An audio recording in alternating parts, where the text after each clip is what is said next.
Good morning. JM Witch. Thank you for the brand new sub. Shikasu as well. Or maybe Shikasu. 2 new subs. Look at that. Starting off with some new faces around here. But don't worry, we still got some old faces. Like Grilled Peppers and Mattis 1337. Some of the regulars, as I like to call them. The tenured individuals. Good morning, Bagels. Beansley required ransom. Hello to Mattis and Lethbridge Chess. Amused bystander. What's up, Near?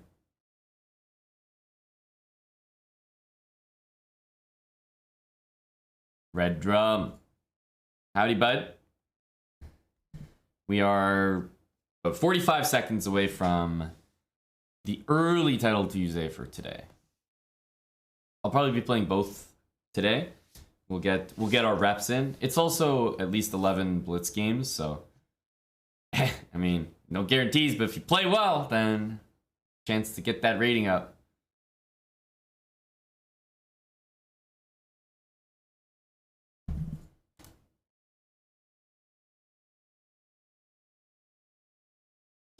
All right. I see Naka's playing. Very interesting registrant Faruja is playing.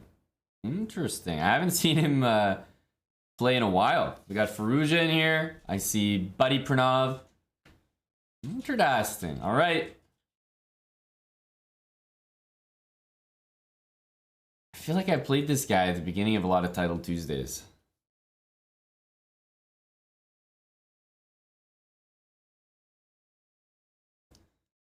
Whoa.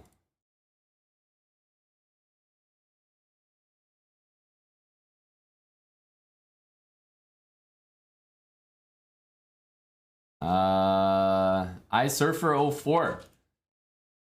Thanks for the 10 months. Buddy, welcome back. That's right, Geovoid. We have Fred again. We have Badkins 003 with 5 gifted. And we have this frickin' opening.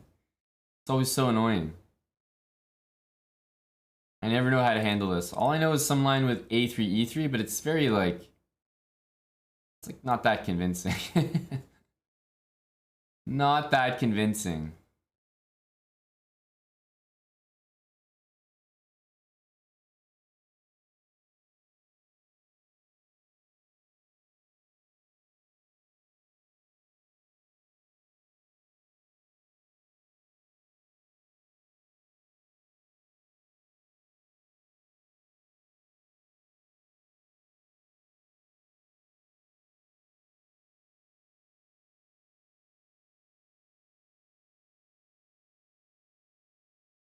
Okay.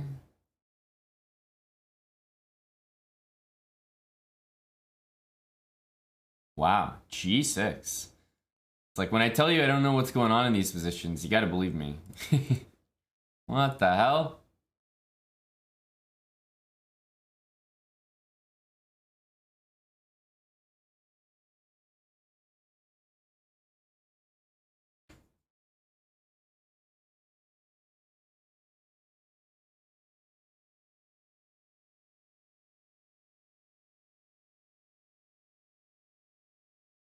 Okay.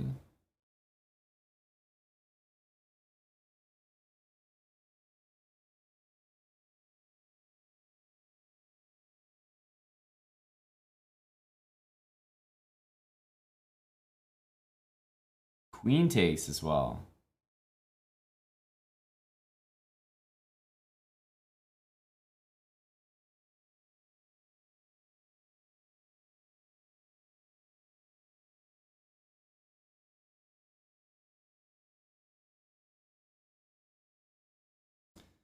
This guy is no chill.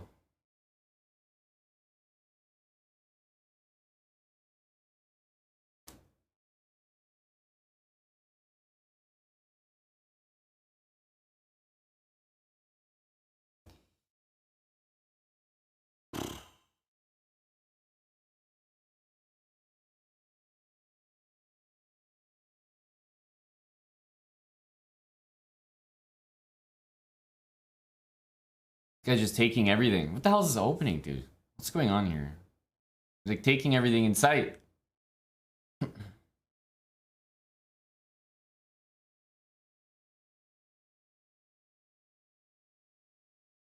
Knight d4 is also gonna like... I don't even have a queen b3 move here. Well, maybe if his queen is on that square, we might have it.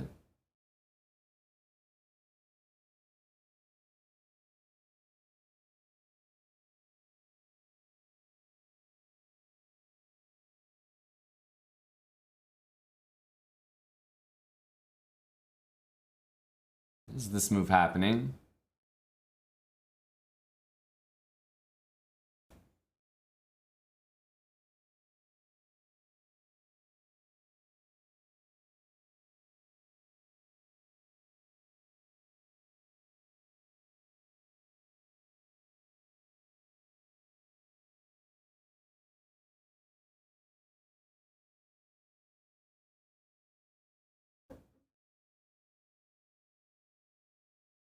That move. I have so many moves that I need to do here. At least finally I'm in a just like a regular position.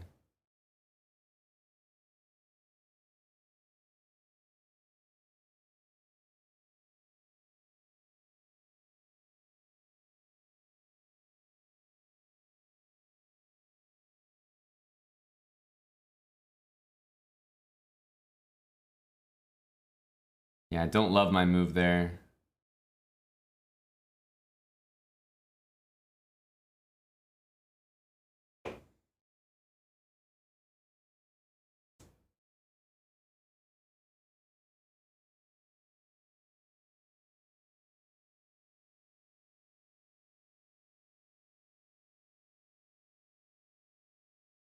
Can't take that.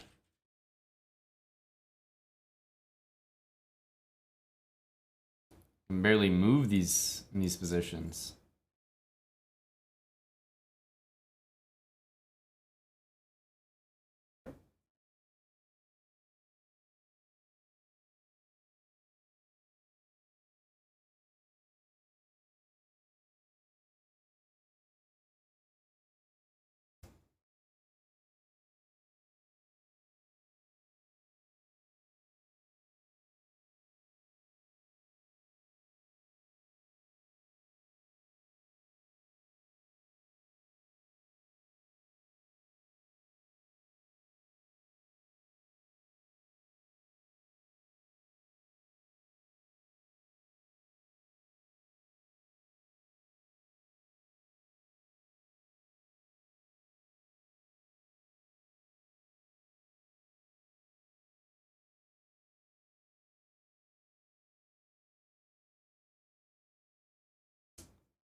My God.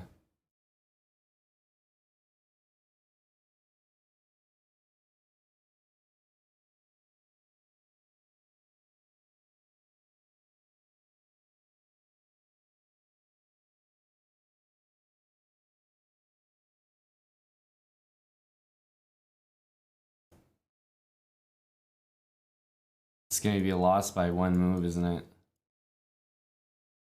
Oh my god, it's crazy. What are these games?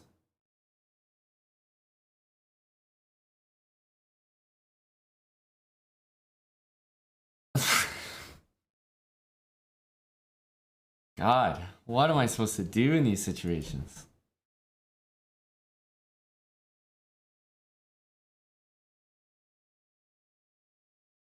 It's like a 100 move game. And I won't even have time to look at it because the next game's got to be starting like in 1 second. What the?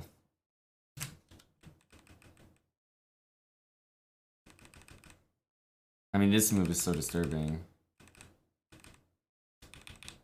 Yeah.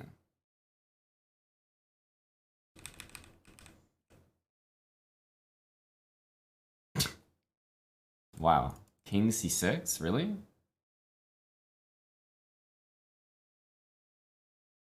Oh, because it makes the pawn go up to a6? So the problem is if you go king here, then you'll lose. Because you have to go too far. The only way to draw this position is to play king c6 to force a6, and then you can go in front and go take it, because you don't have to go to a7. You only have to go to a6. And then you just run back there.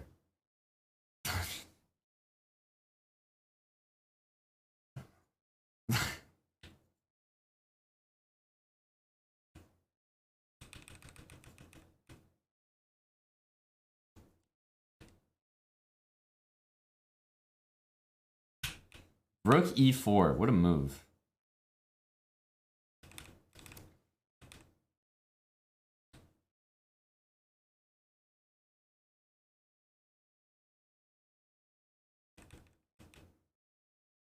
Crazy.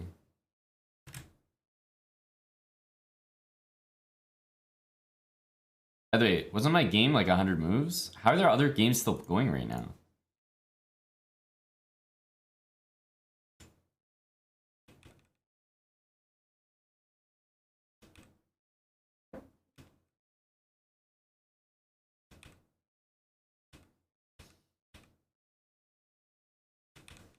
Dude, I don't know how. Every game, every first game is like the exact same. Also, what the hell is this opening?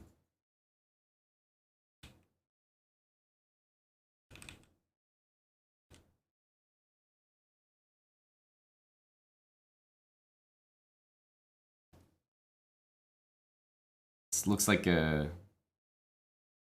weird move, but okay, I did this. He took and played g6.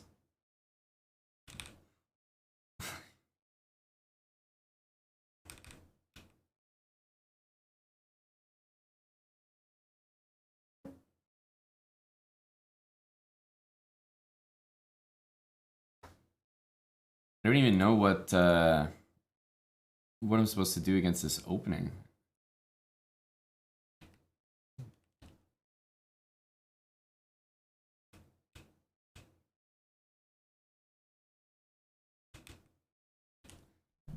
The move is this, but I'm not sure if that makes a lot of sense to me.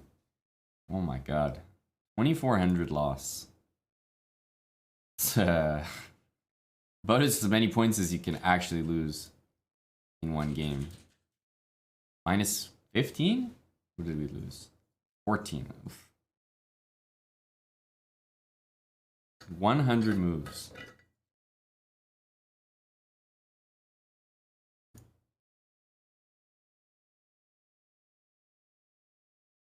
It's like watching that baseball game recently that went 18 innings. Is it the Astros and Mariners? It's like 18 innings and it finished 1-0.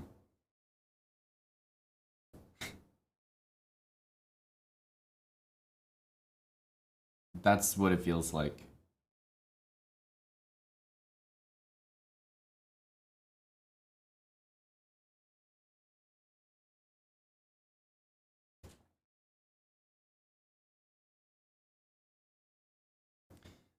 That's a great point. No beer after the 7th inning? Must be hell.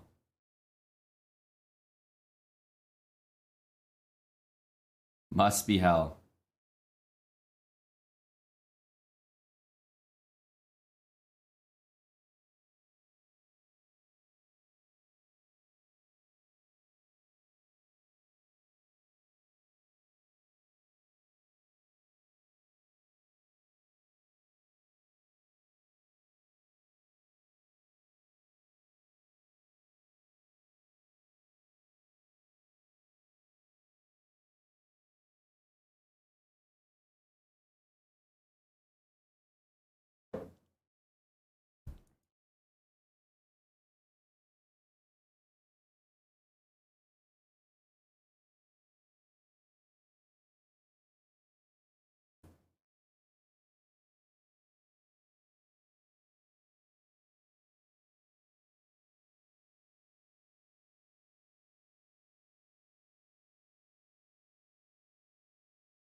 Hmm.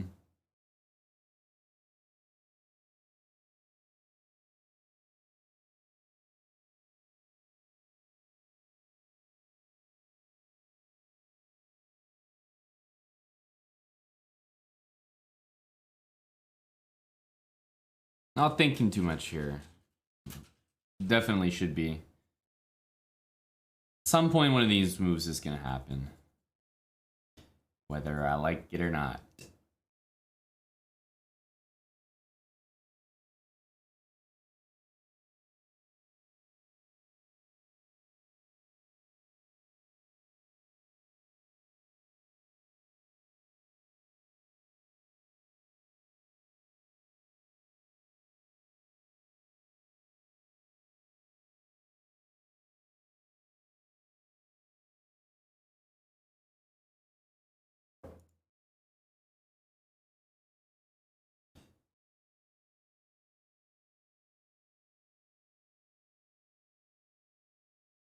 Knight a5 was the other move I was thinking of.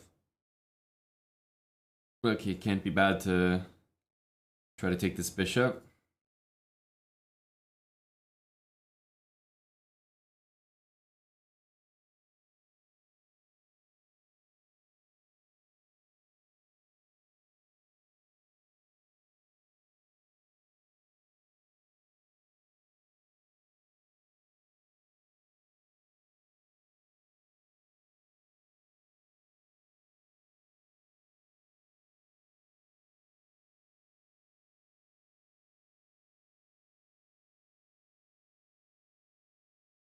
Uh,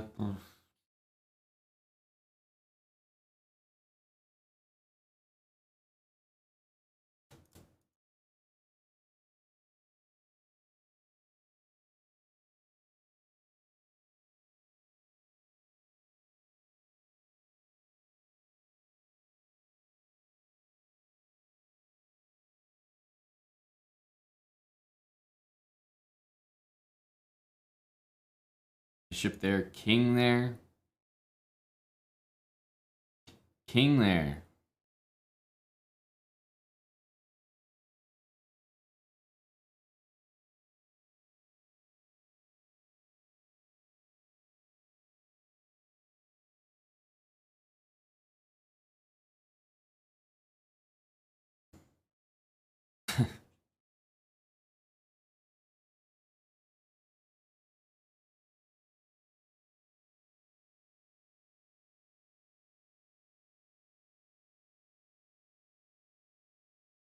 Okay.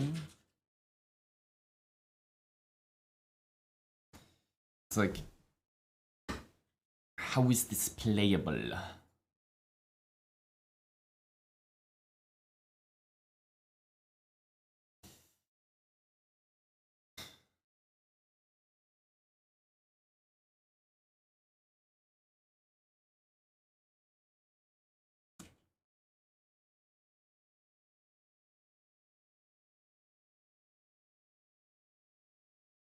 At least the knight can't move now.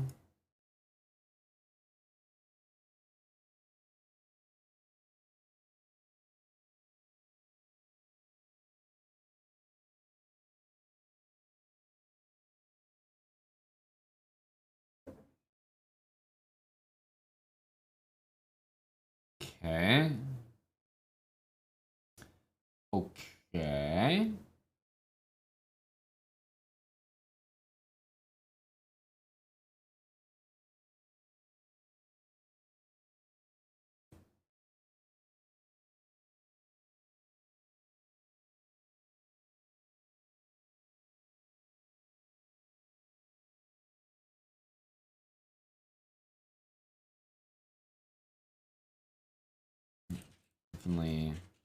Definitely missing some completely winning moves.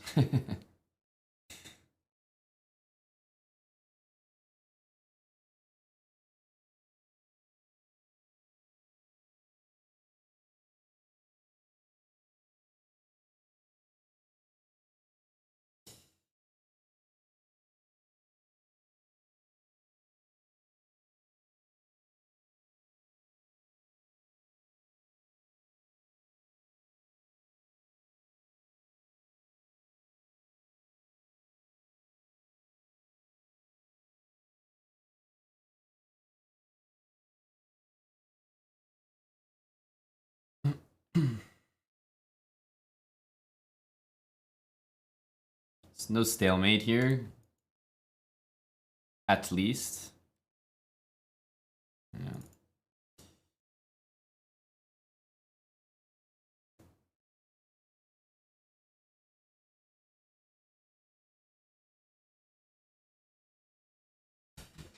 Huh. Well, this is kind of a, you know, this is the anti-tilt game where you just play the hippo and hope things work out. I think bishop a4 might have been a okay move, but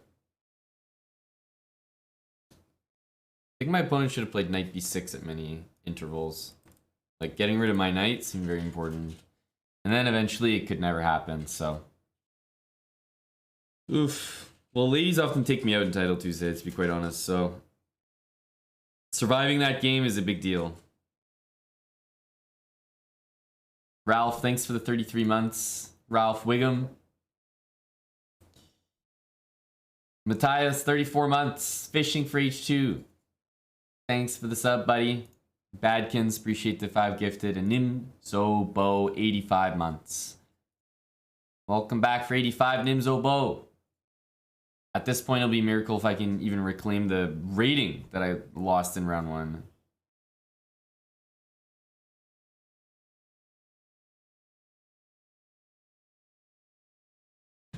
Shaved deer. Shaved deer. Wow, big shave. Thanks for the 10 gifted subs. A morning gift.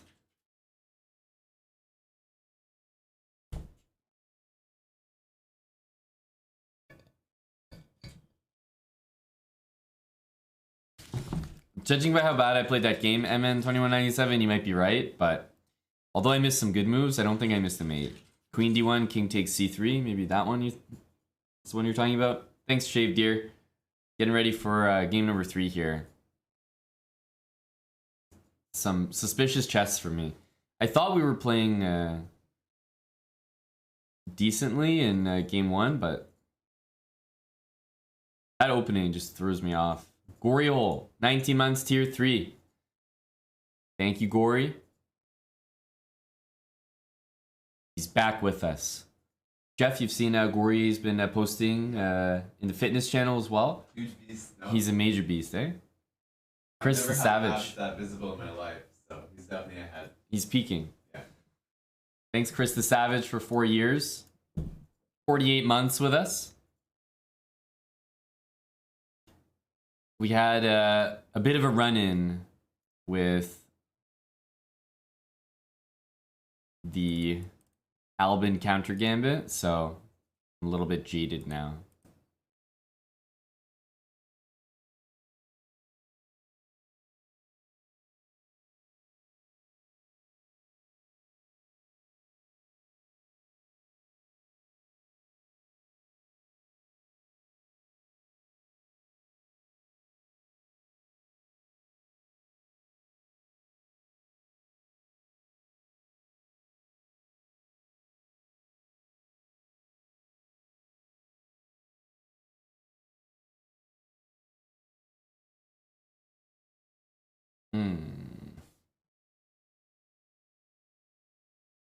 Maybe he wants c4 and then a5 right away.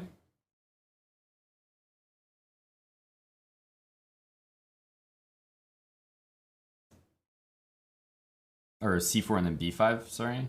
That makes some kind of sense.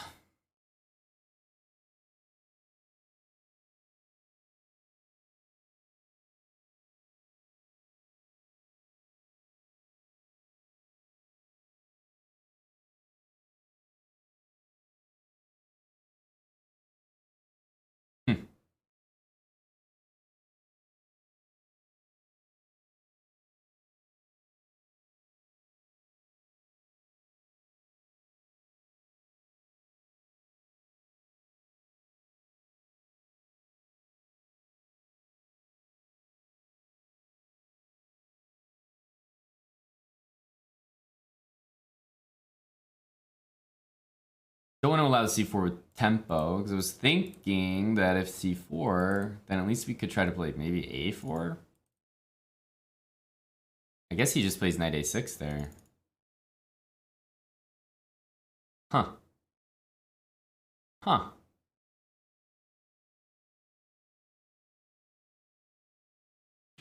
What about my e4 move?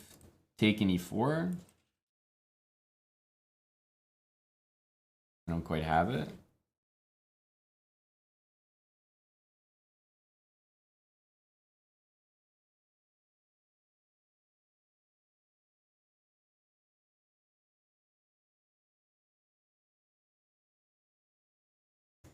I ever play this, I guess that knight just starts appearing in some very unpleasant squares. Takes e4. Takes knight g4. I think we have to go for stuff like that, though. I have e5 there. I also have rook f4, strange move.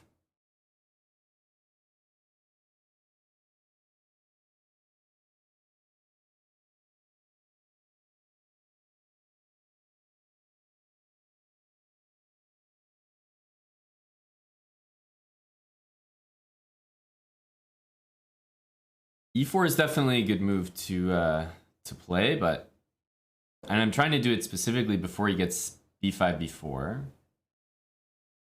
Yeah, so I have two moves here, I thought. Here, queen b6. Yeah, I think this is a rook f4 angle.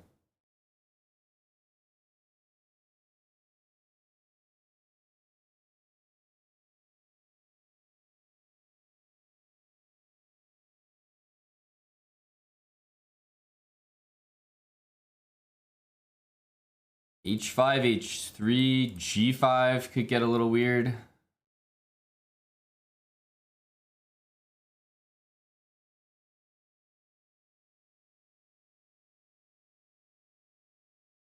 That could definitely get weird. Okay, queen g6. Now knight e3 is a huge threat.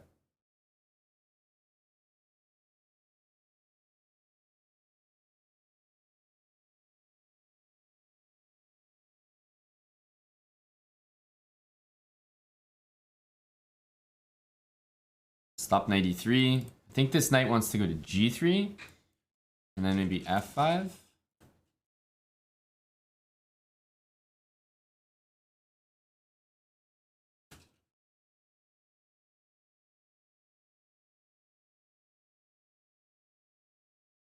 Just taking here.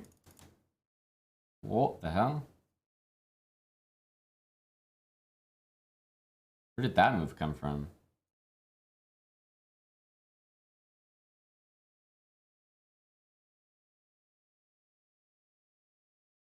Where did that move come from?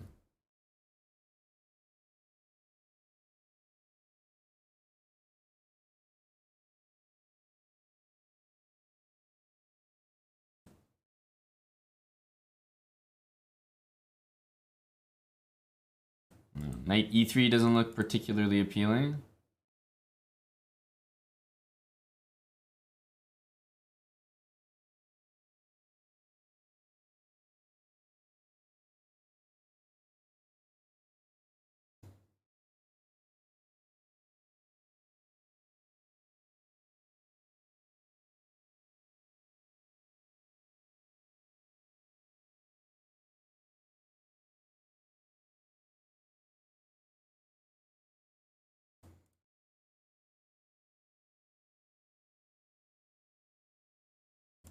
Also, rook takes g6 is now a move.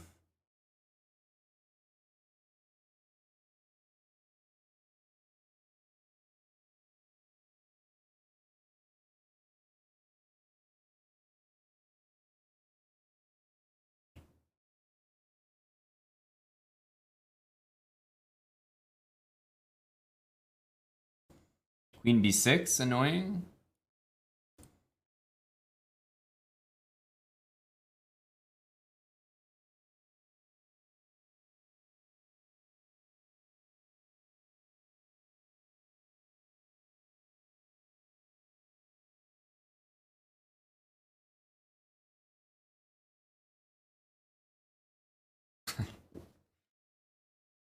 Jeez.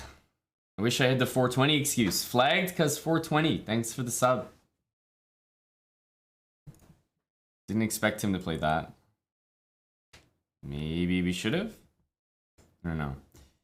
I don't think this is the best move, but like everything looks a little weird there. But I think sometimes when you have a second, it's the least expected move that's the most effective. Least expected, most effective. Yeah, minus 13, we're down. Minus 14, we're down. You can't be down. Realistically, you can't be down more than that after 3 games. It's only 3, right? Jesus. We're not even at a break yet. But I don't have a very good, like... I just never, ever checked lines in pretty much any game. Or any opening that I currently play, like c5, I'm sure this is like reasonably well known.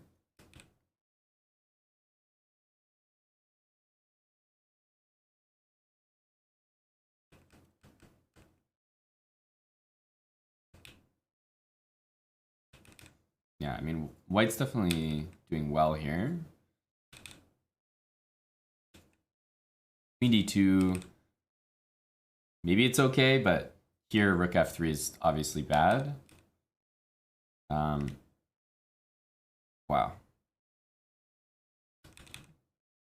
Knight c3, queen e6. Okay, we're obviously doing well here. And then, I don't know. And then, I don't know.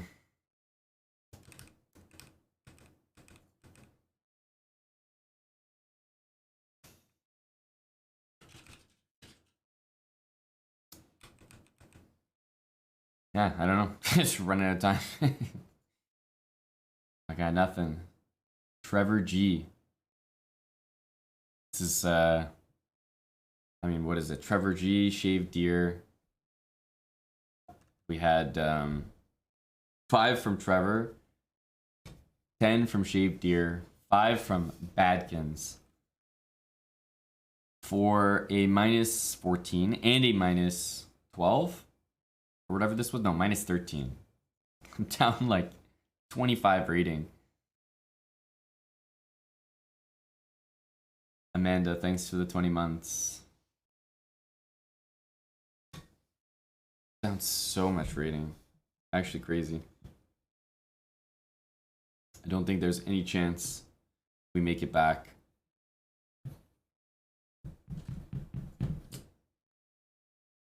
Oh.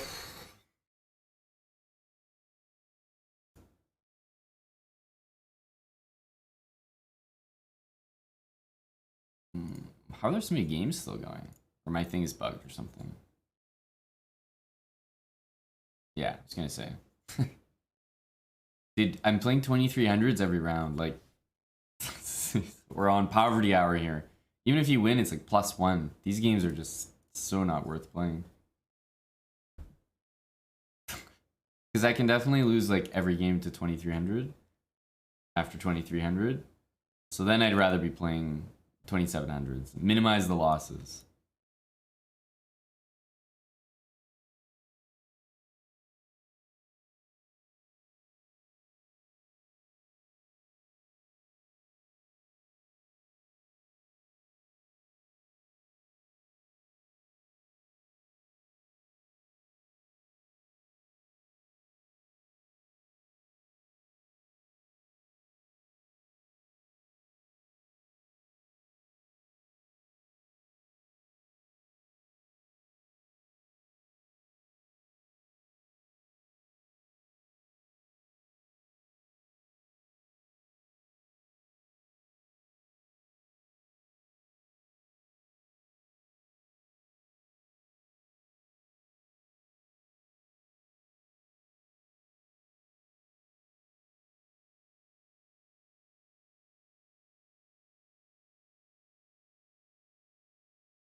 Okay.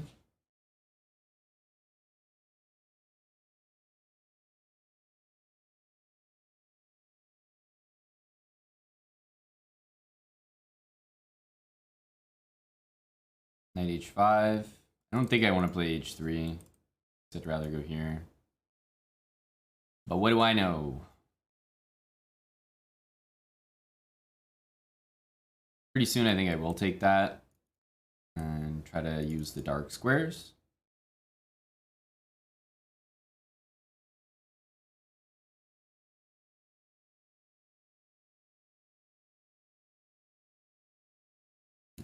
Let's take it because it gives me some dark square control. Ruins my pawns, but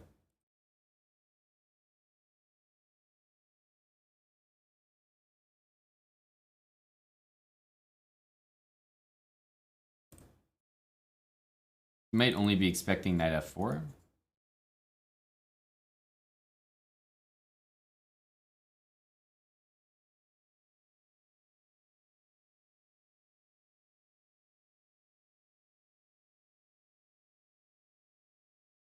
As I said, he might only be expecting knight f4.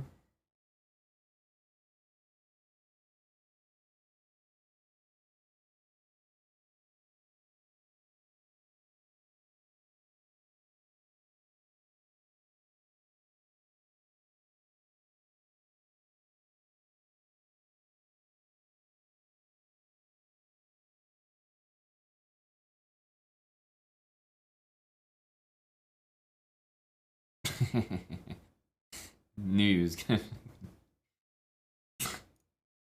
All right. Great. +1 or whatever that was.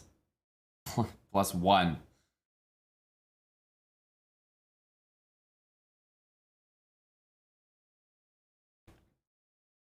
Mr. Wire Rabbit. Thanks for the brand new sub. That's the type of move I would play. That's why I knew he was going to do it. I've been down bad like that before.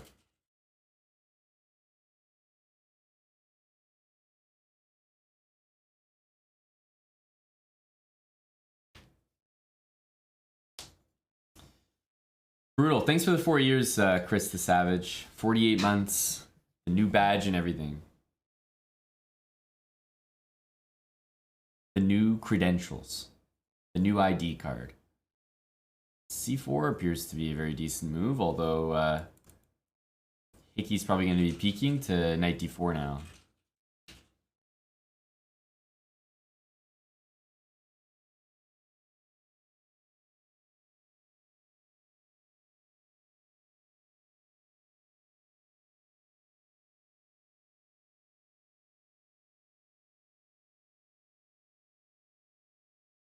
Ooh, b3 I don't like.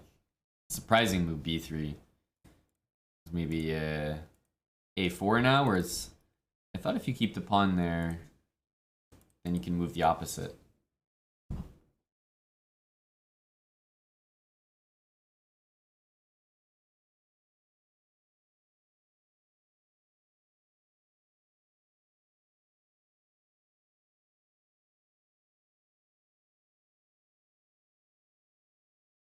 Hickey gonna make something happen here? He's very good at these positions. Hello, Stanio Rodrigo.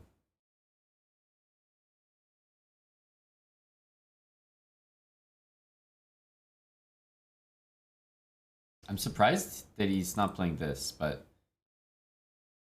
I guess it's takes, and White's knight uses those light squares better than Black's pieces use the dark squares.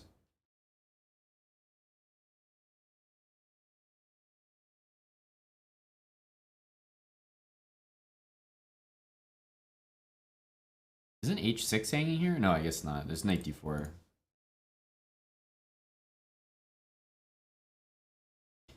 I think White wants a knight on that square, actually. d2.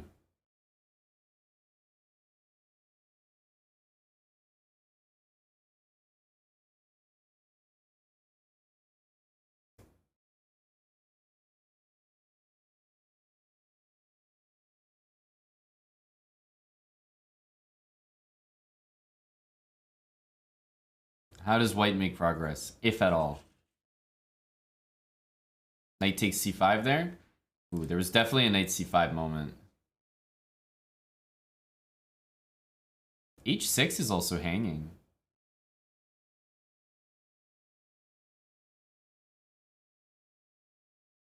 You just want to mess with that h6 pawn. Knight d4 then happens. Big counterplay for black.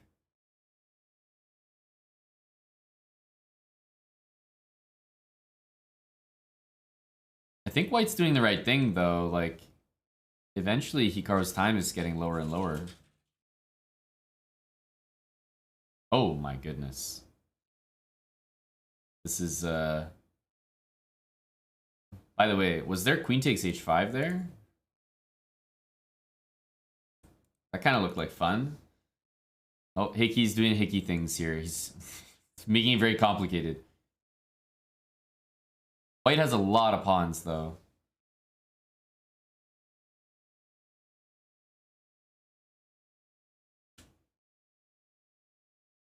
Is he going to sack and play queen takes e4? White seems to be in good shape now. But I think we all know Hikaru generally wins these time scramble situations. He's so good at this stuff.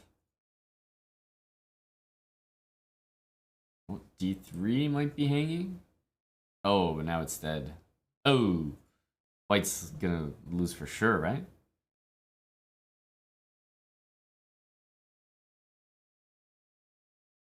What the hell is this game?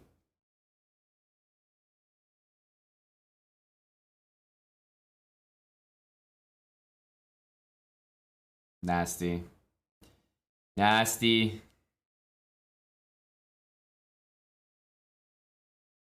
This is crazy. It's very impressive. Pyru, thanks for the 14 months.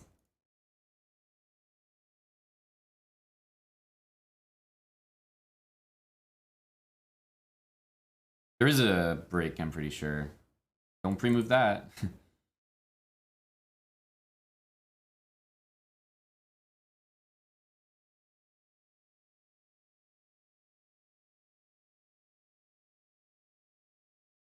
This one is unfortunately a draw.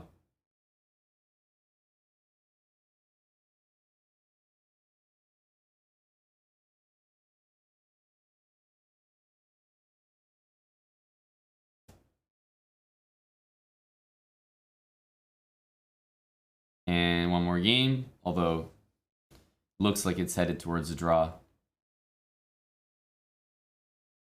I'll take a white win. I'll take a white win here. I think it's I think it'll happen.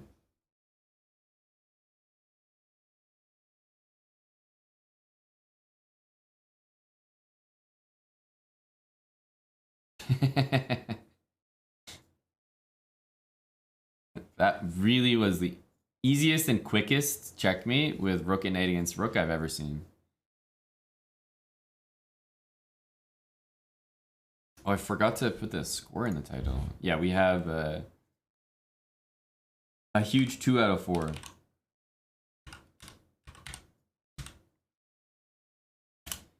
The thing is, 2 out of 4 can turn into 5 out of 7 real quick. So easily. We just took our losses earlier rather than later. Got them out of the way. Now, the only issue with doing that is that I'm losing so much rating. So much rating.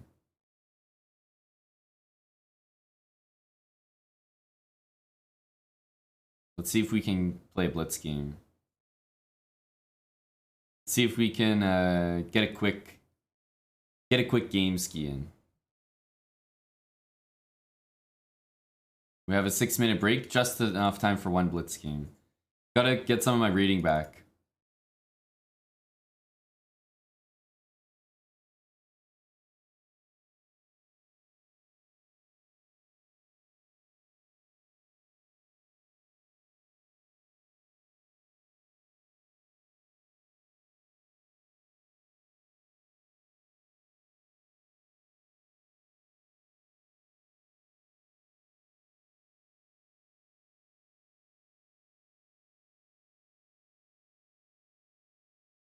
After he goes here, we'll start by repeating. He's gonna get excited.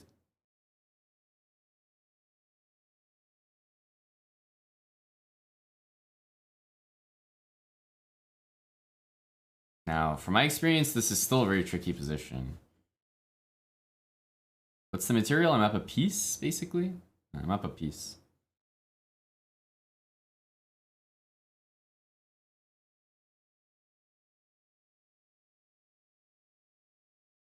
Start with this.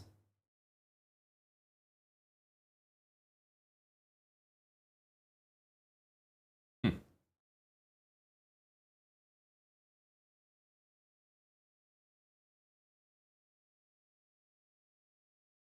don't think I was saving that anyway.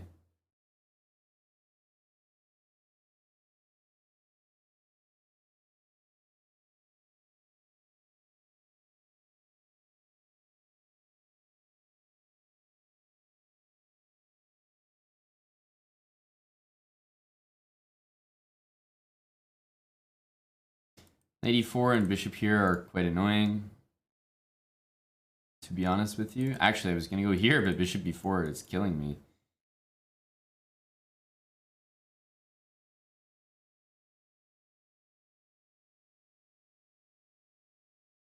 Knight e5 might have been good there.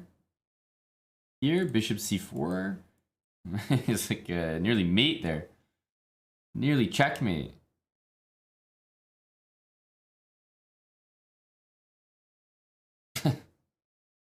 What the hell? Is this even stoppable? Bishop c4?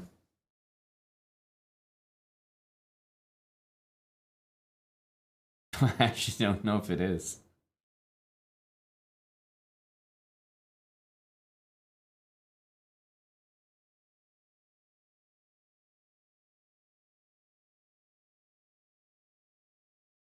Maybe this.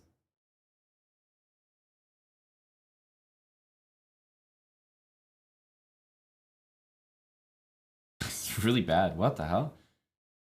F3 next? We're fighting here.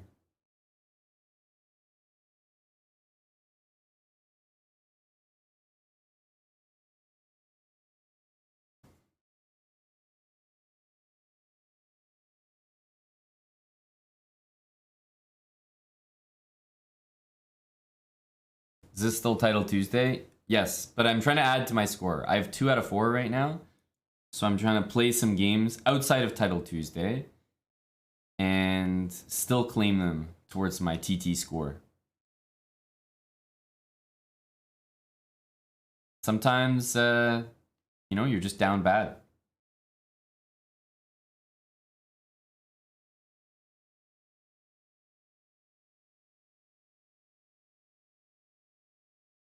You want to get this bishop out with check, then the rook to a1. If we can win this game, we'll be 3 out of 4. Big score, big score.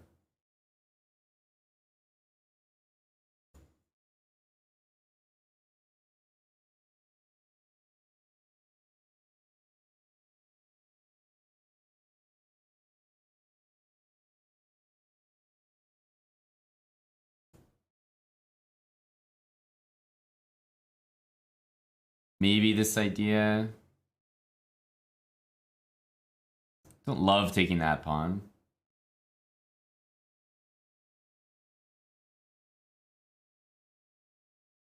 I mean, it's not like really valuable.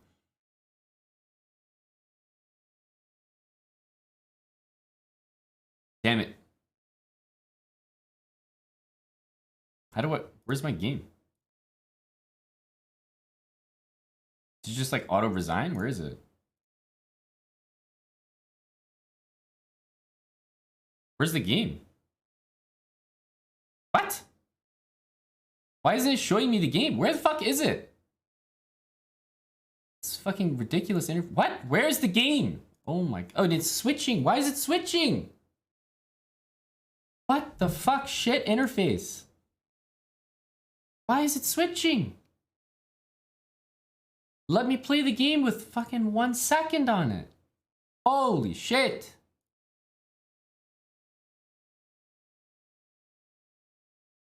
We're 2 out of 5 now. 2 out of 5. We've only played 4 games in Title Tuesday. See, at least I get to represent my 2750 rating. They don't know that I've actually lost, and I'm currently far worse than this. So I'm over-representing my strength right now.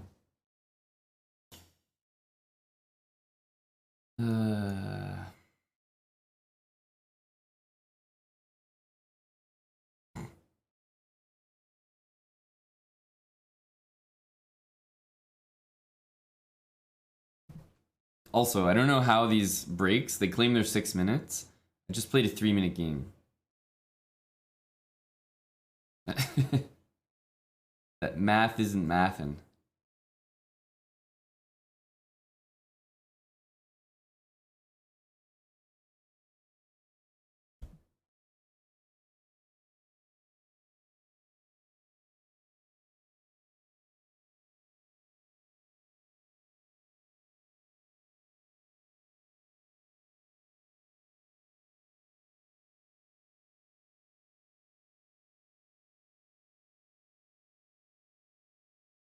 Titled Tuesday. Probably F6. Like this.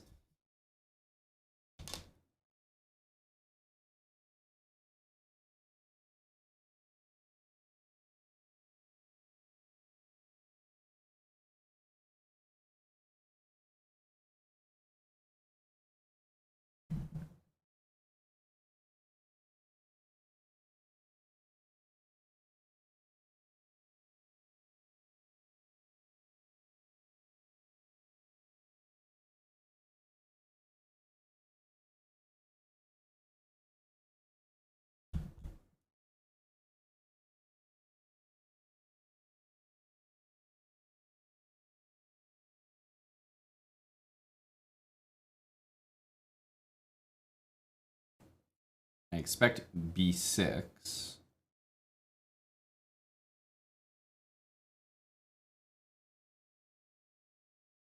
F6, B6. Is doing the right thing.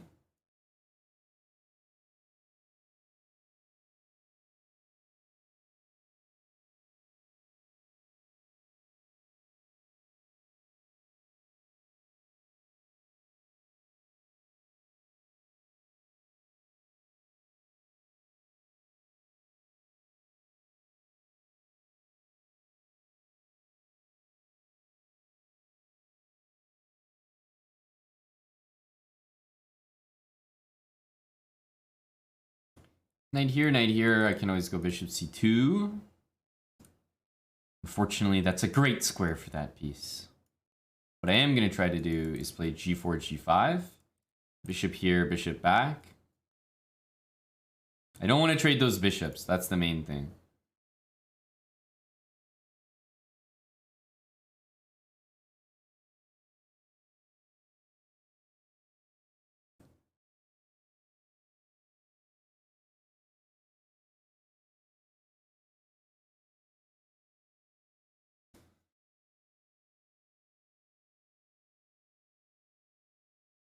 No trades.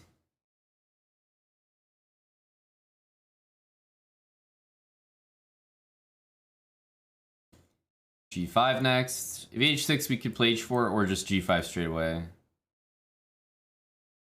Probably g5.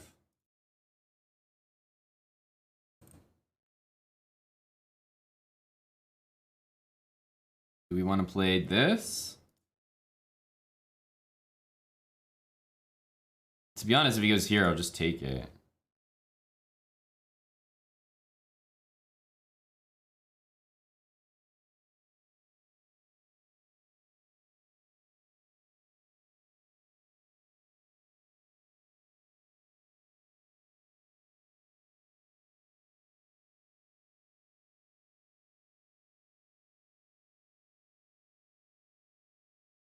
Now he's like kind of threatening that. Still, not really. Takes knight c4 he wants.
It's a pretend trap. Okay, this looks nicer to take, but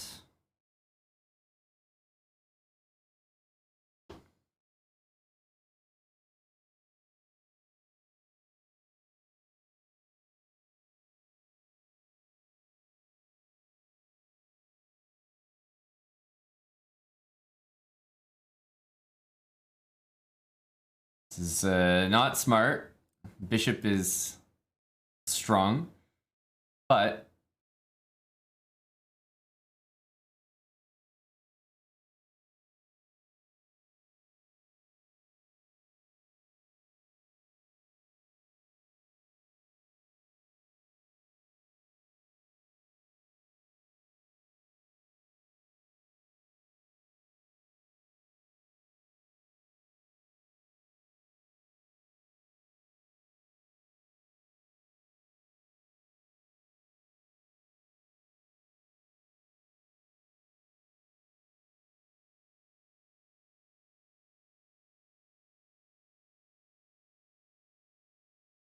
so annoying.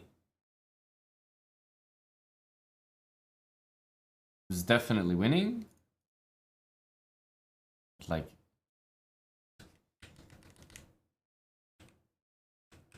okay, knight f4 maybe, but knight g3 and then knight takes e4 h5. I was like trying to find the move because h5 didn't quite do it. It just takes. But knight e4 and h5. It's like, again, I get these positions like great.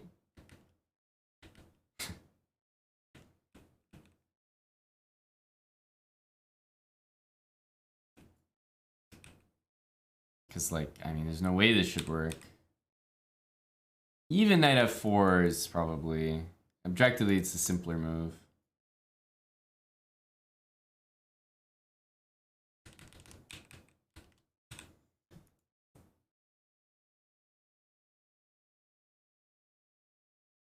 Yeah.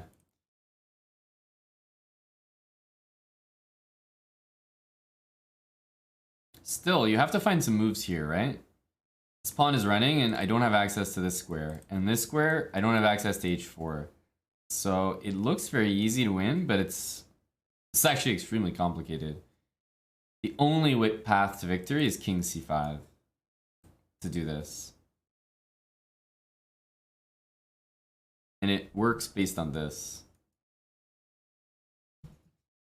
Very, very specific. So again, despite how winning it seemed,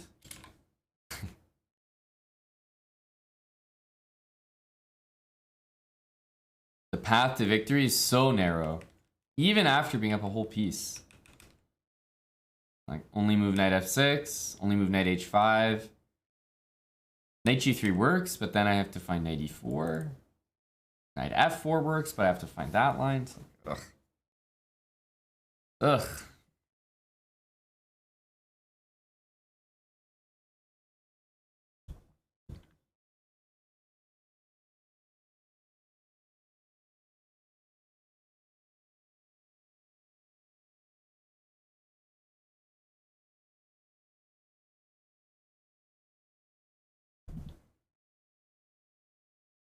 Every game. Also, I like don't understand why the break is 6 minutes long. I can't finish a game during it.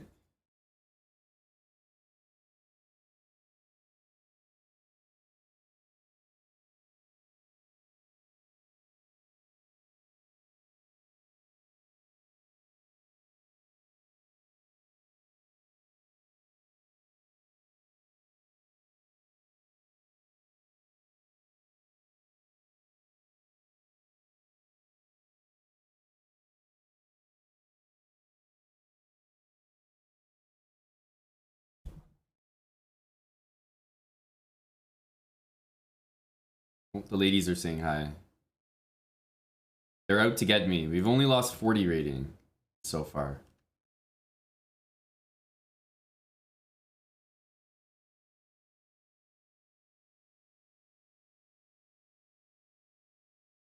Only 40.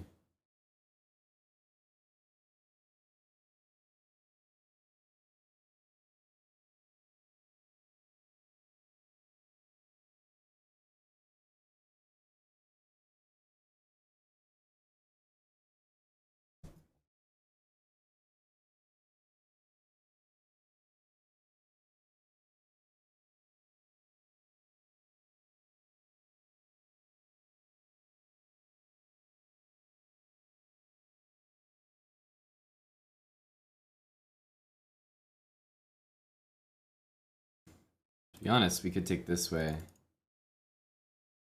gonna keep it nice and chill though.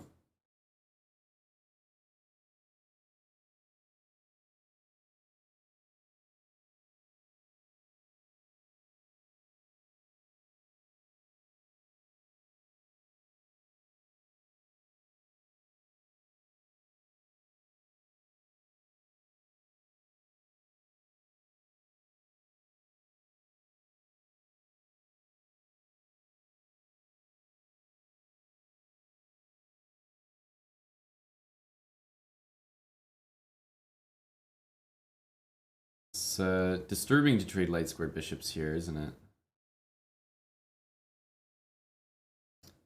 Not really what you want.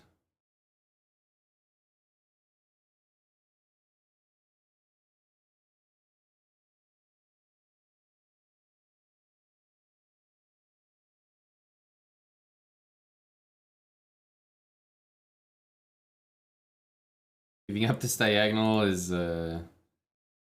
not really what I should be doing, but I don't feel like trading those bishops.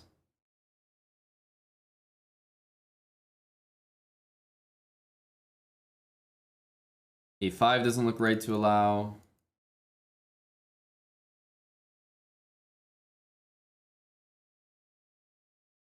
Rook b8.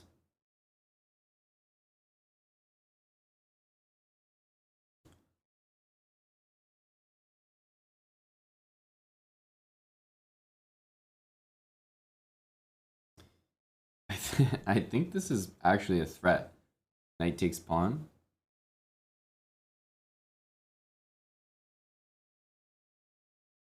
Or bishop takes or whatever.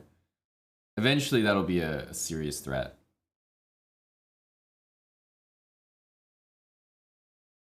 Queen here sucks to do because it allows bishop f5 and like I want to play knight here every time that happens. So nothing's really going my way here.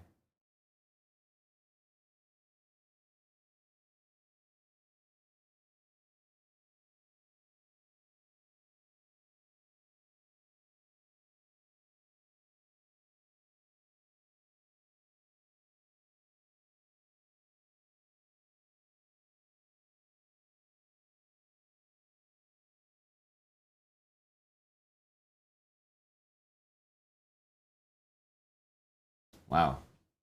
Rook g1.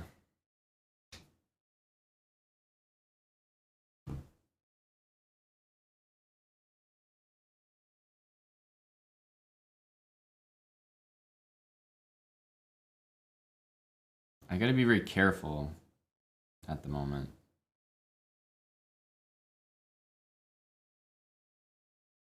These positions just look annoying.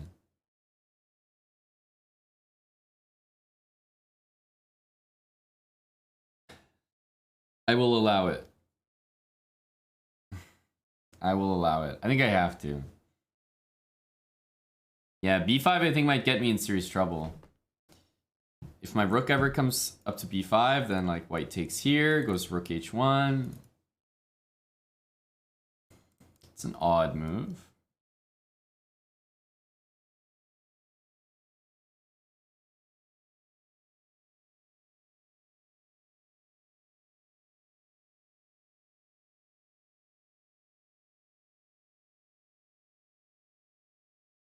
Might have to do this.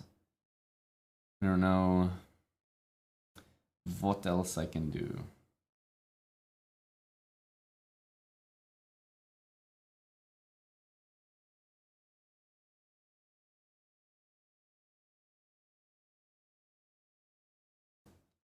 Okay, we'll do b5, and I think maybe not to take back on b5. Maybe just push c4. That's the idea.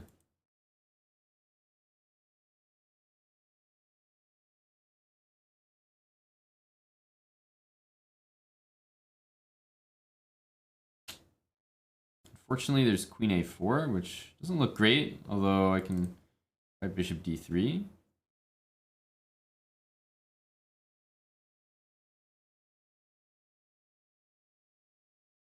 And what? I have nothing here.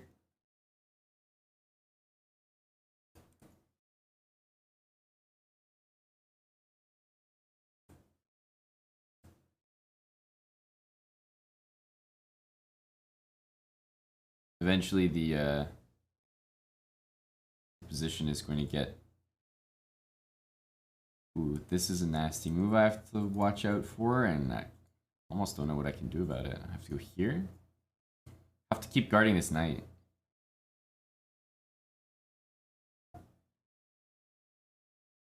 It's never easy, is it? Can't just get a nice, easy conversion. But this was forced. This was forced. Queen b4, maybe, for me.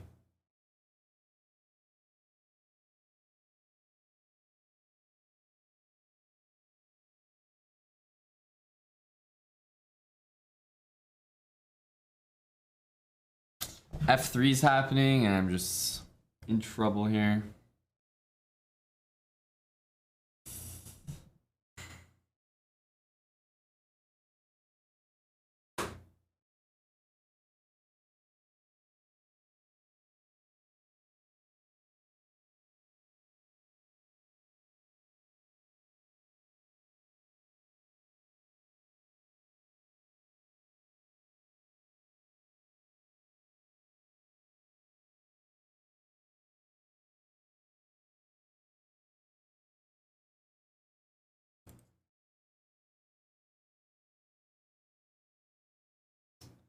How to avoid the damn perpetual?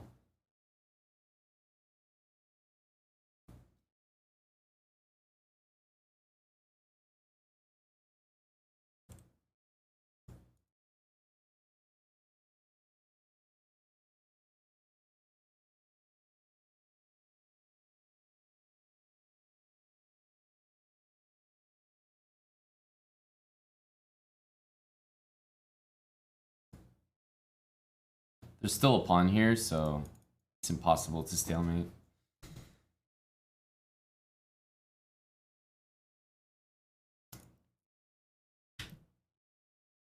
Very fortunate there. We're definitely dead lost here. Here, probably you just need to take. But even this is fine. Just queen d6 was definitely wrong. Like rook e1 or something. Yeah, just defend. The thing is, my knight is so bad. It's literally trapped.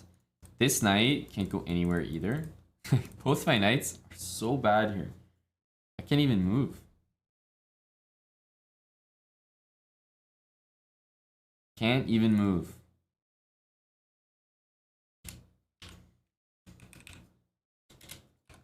But we're playing 2300s, 2400s every game. This is the duality of Title Tuesday.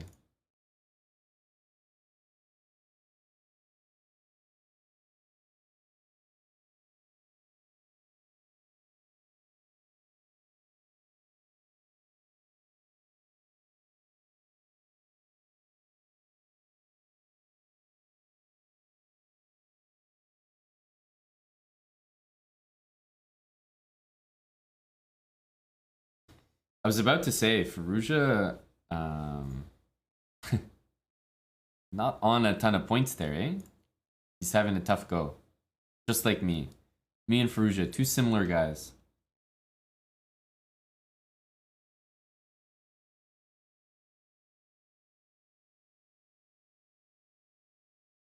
Well, Fallujah hasn't played in a while.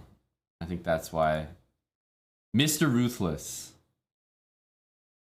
Touch release, thanks for the sub there, buddy. I don't know why Streamlabs displaying things weird. Touch release, Asmaniac. It's just saying like everyone's subbed, but like I feel like people are resubbing for I don't know how many months. It's just not showing up. It's so weird. I see Eric Charneski, 55 months in chat there, but my Stream Elements thing is just saying Asmaniac subbed at tier 1. Almost like it's a new sub. But it ain't. Good to see you again, Eric Charneski.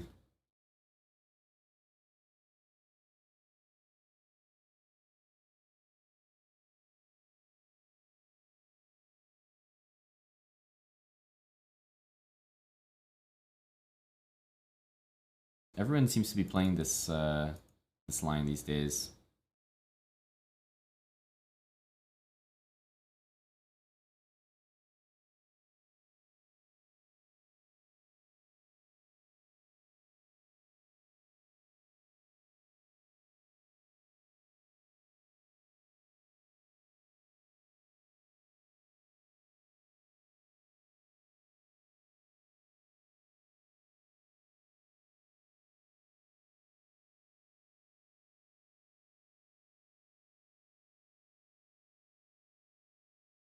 Knight takes, pawn takes will win a piece. Knight f6 is pretty normal here.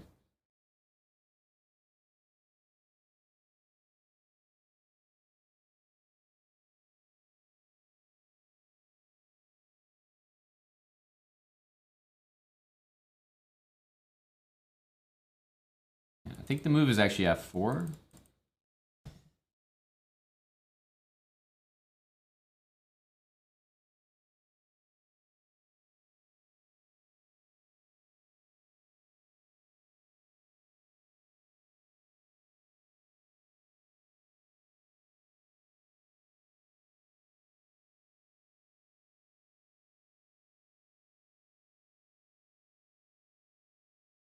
I suppose bishop h6 and knight here can't be terrible.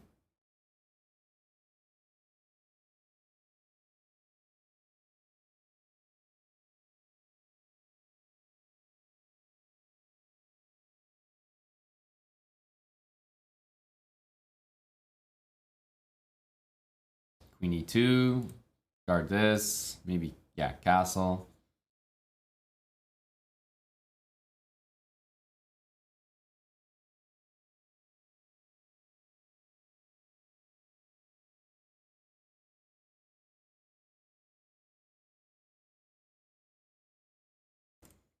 Bishop f4.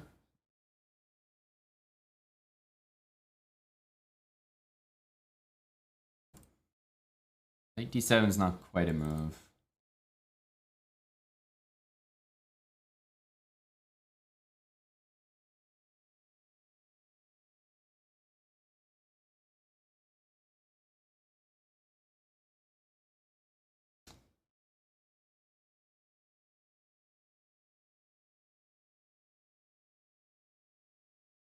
I think we want c4.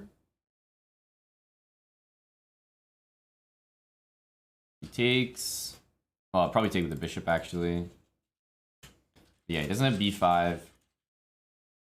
c4 does look annoying. I know it gives me isolated pawn, but also if he takes, so then on e4 it doesn't have as much support.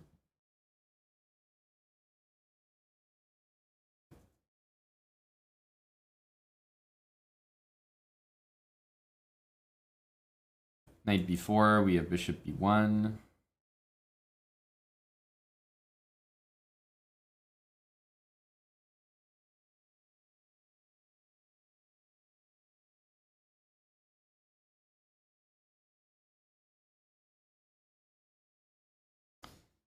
So we can take on c6, take on d6.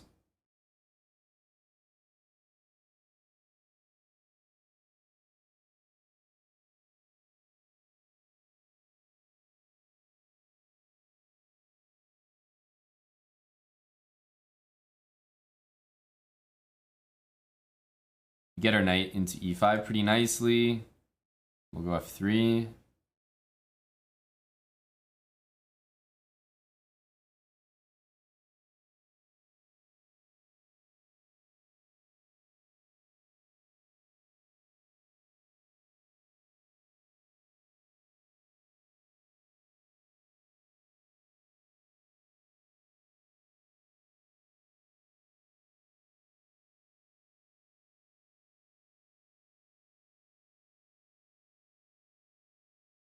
Trying to clamp the pawns here.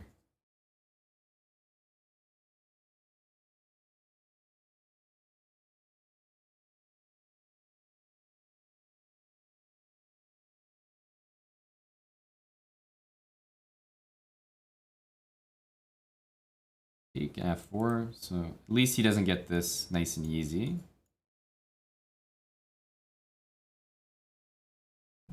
And how is this position? And how is this position? I feel like it should be a bit better for me.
could barely play rook b4, by the way. Rook b4, I think I was trying to make this move for like, felt like 10 seconds. I'm just unable to even drag the piece to b4. Pretty much flag trying to do that. My goodness.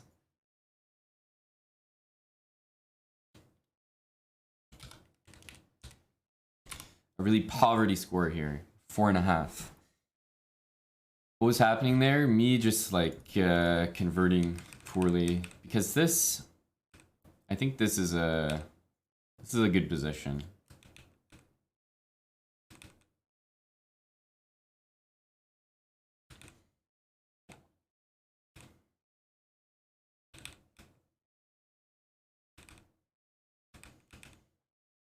I mean, this all looked really good.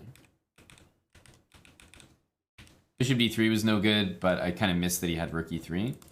Instead, maybe b4, but it's not a clear conversion here at all. Rook b7 is like okay, but not great. This move allowing bishop e4, and taking is no good. Again, he's not threatening anything here, so a5, a6, a7 will just win. And here rook h3 for him, and he's honestly probably gonna win the game. He's probably gonna win the game.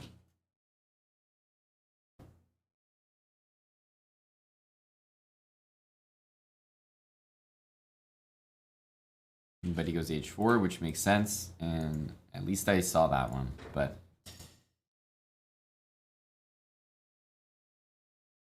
looks like a draw here. Black can basically pre-move that.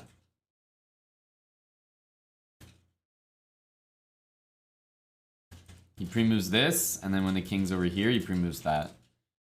It looks pretty easy.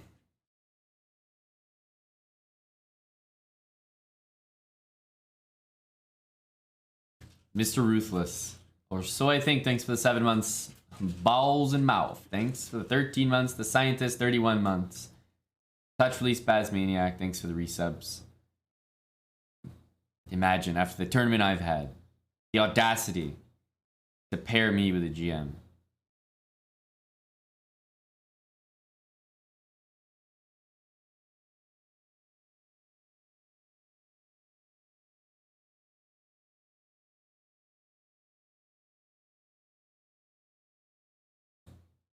People are playing. I've been saying like you can just play h4 and g4 more or less in any position you want these days. You don't even have to. It doesn't even have to be justified. You can just do whatever you want with your g pawns, your h pawns. The computer will always back you up. Yeah, be like, yeah, g4 is good. Yeah, g4 makes total sense. Yeah, you'll always have the engine on your side.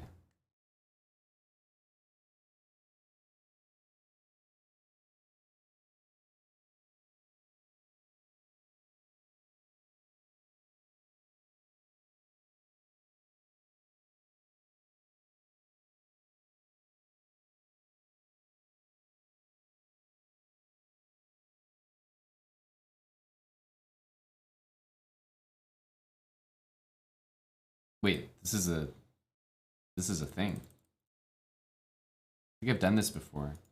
Can't remember if knight b5 happens there, but I think it does. What I just did was likely very suspicious.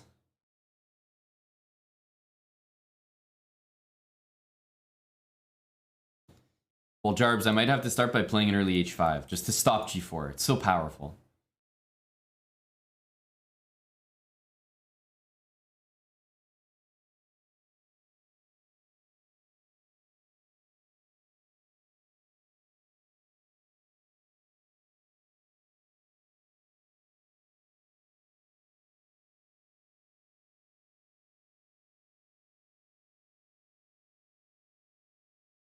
I can't even play bishop d6 here, actually.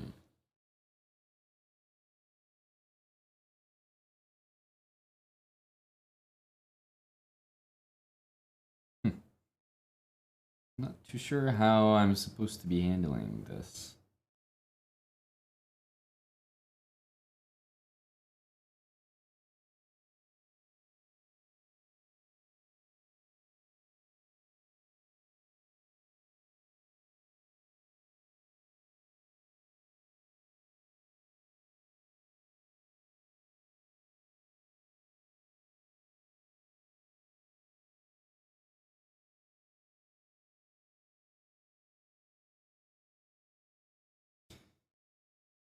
I was thinking maybe bishop b4 was smart. Bishop b4, probably you'll play f3 to defend this pawn, and then bishop back. And then I thread bishop h4 check, which could be useful.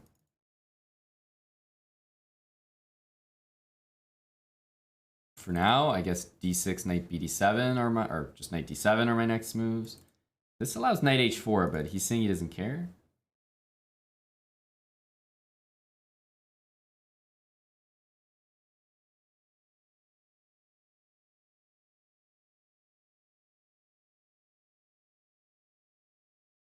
Well, at this point, he's got to pretty much castle and stay committed to the bit.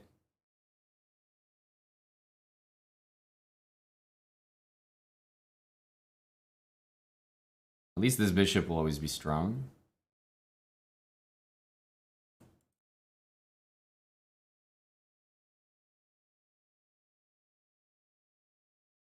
Taking this is never good just yet.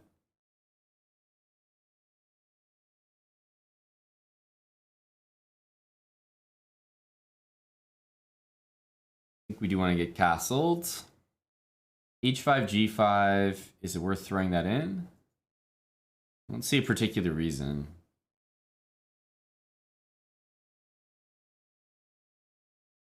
But I do need to open some stuff up. The bishops are only so good on their own.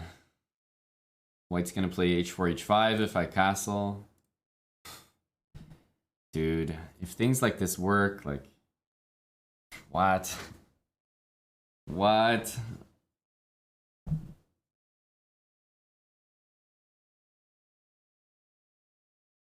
Okay, man. Okay, man.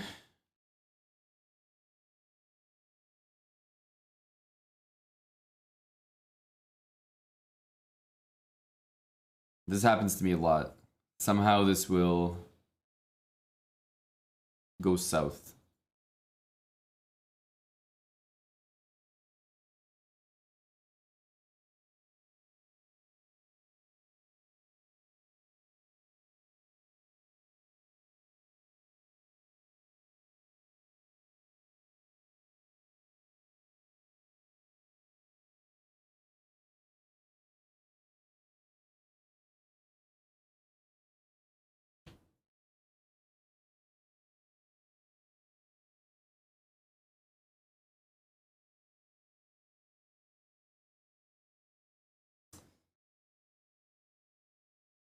Knight on e6 looks like a pretty good square.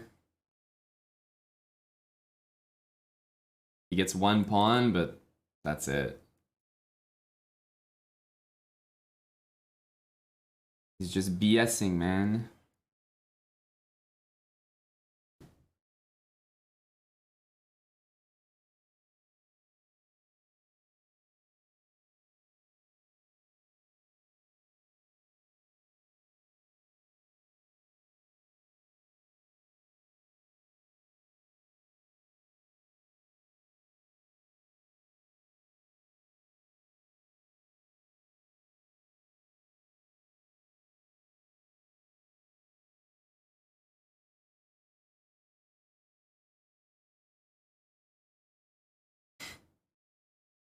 My knight is gonna get trapped here somehow, isn't it?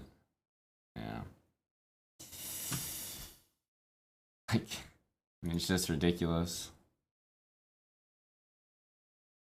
It's just ridiculous. People play these objectively shitty moves against me. These shitty sacks. Like, what are these sacrifices? Rook here is just game over.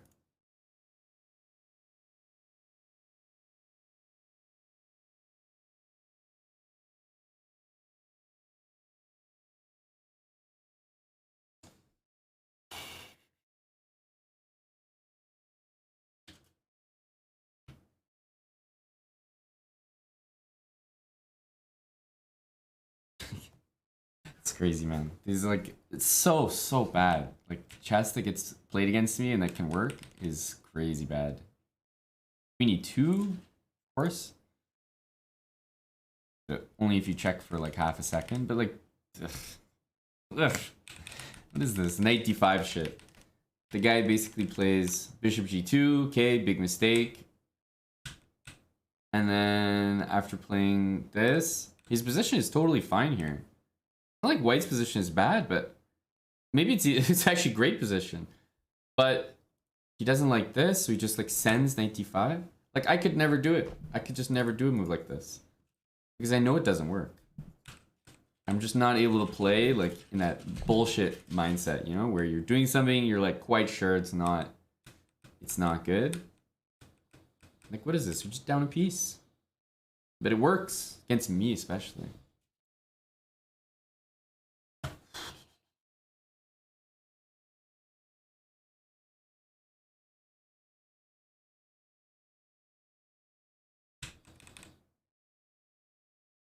Yeah, well, it just doesn't matter at that point, Bucko. Like, I'm down a piece, or I'm down a pawn no matter what.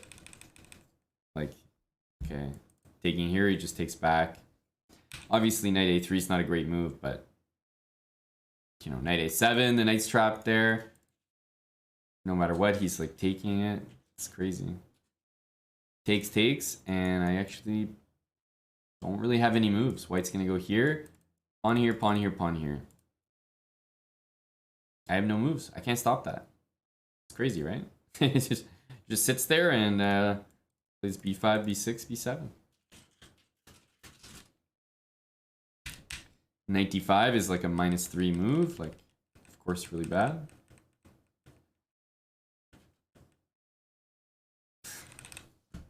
People play like such shit, and we're not able to capitalize.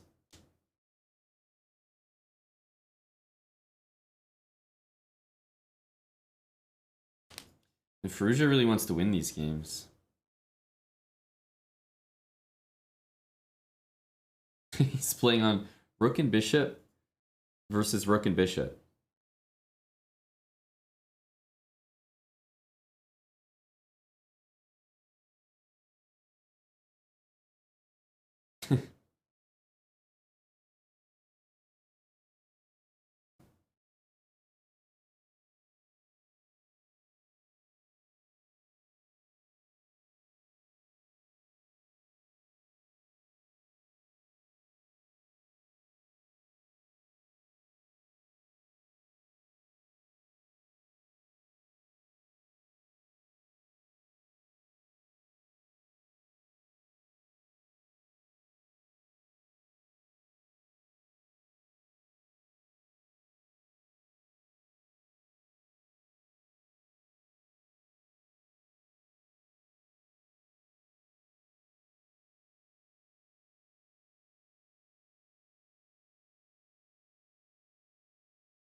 You can be tricky, but obviously the objective evaluation is a draw.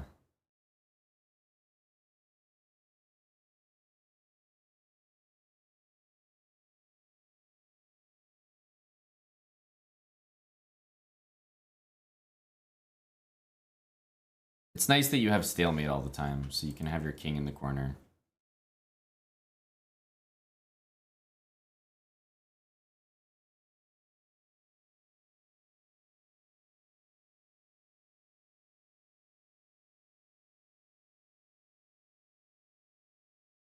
$159 moves. It's impressive, considering it was a legit game. Oh wait, Aggie, thanks for the 19 months. J-Dats, appreciate the sub. -20. Yeah, again, there's a reason I said it was weird to see Ferrugia in here. You know, if I didn't play any games on my account for like 6 months and then I came back and played a game, I would also go, I would gain a lot of rating and lose a lot of rating. Anytime your rating becomes inactive, you'll gain or lose a lot the next time you play. And I'm not sure what their threshold for inactive is. Maybe it's a year, maybe it's 6 months, maybe it's 3 months. I don't know. Pranav is 7 out of 8. Nice job, buddy.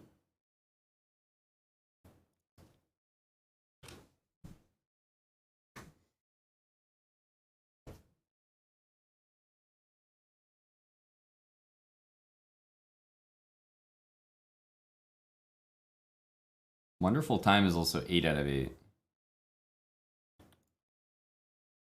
Killing it.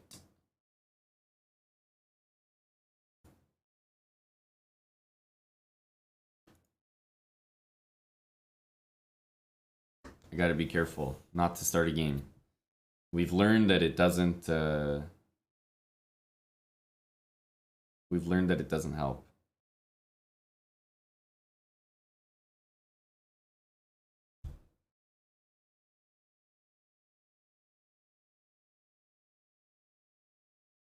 So, after all our hard work, was it just yesterday? It really was just. Was it yesterday? No, maybe the day before. Can barely remember. But after all our hard work, getting up to 2780, we're down to, we lost like 50 points or something. It's so much easier to lose the rating than it is to gain it. Losing 10 games feels a lot easier than winning 10 games. Also happens a lot quicker. But, of course, the other thing is Title Tuesday, when I start poorly, is like just a cesspool and an excuse for me to play 2300s. Me playing 2300s, I'll never keep my rating. Eventually, like, I'll just get chopped down like a tree. It's the same as like a 3300, like Hikaru. If he played only 2700s, it's like, it's just not worth that rating grind. You'd much rather play people at your rating or above so that you have better odds. Yeah, you're playing better players, but it sucks to be at that like plus 15 minus 2, or plus 15 minus 1, plus 14 minus 2.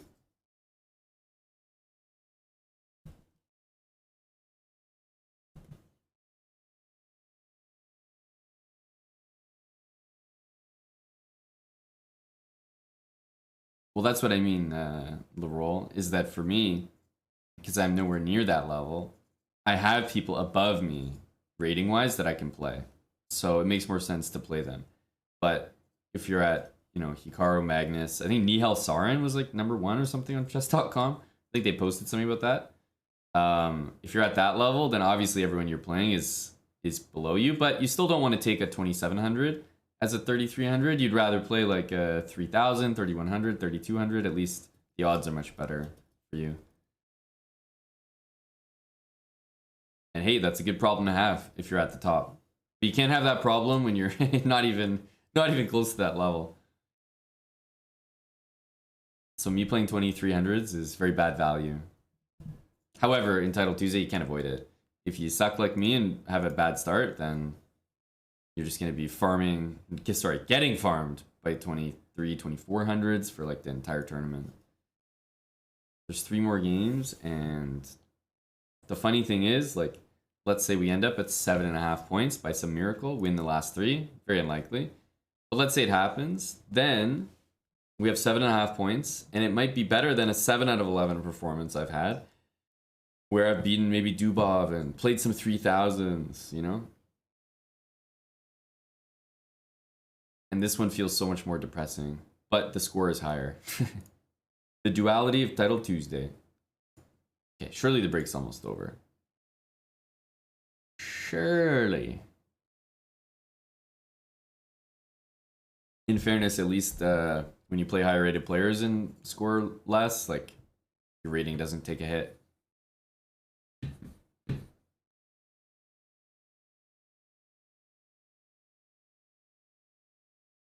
For me, JT Foxy, it's a guarantee. It's a guarantee.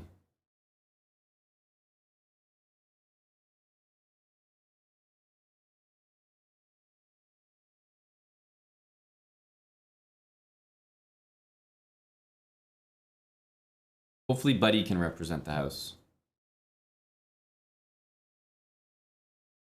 7 out of 8. I guess he's playing Wonderful Time next. Although it's possible they've already played. Oh, he just lost to him. Damn.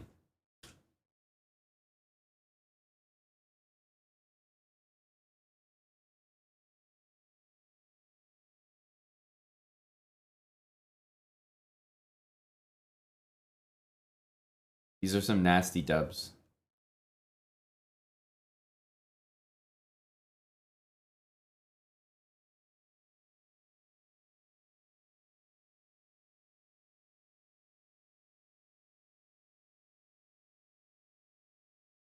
Dude, how am I waiting here? How am I waiting here for this next game to start? And of course, the literal millisecond I switch away, it's like starts the game. At some point, chess.com would just be fucking with me. Like, start it now. Start it now. He's on Pranav's page. Start it, quick. Fuck's sakes.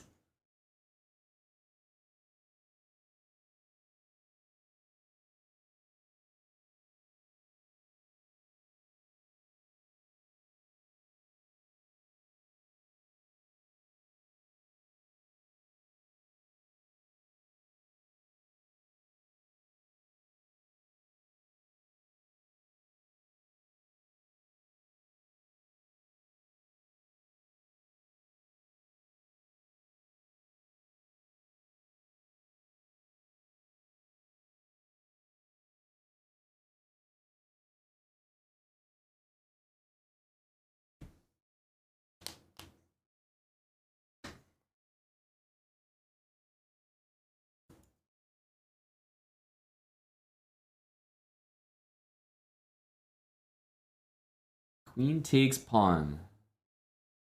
Very greedy approach.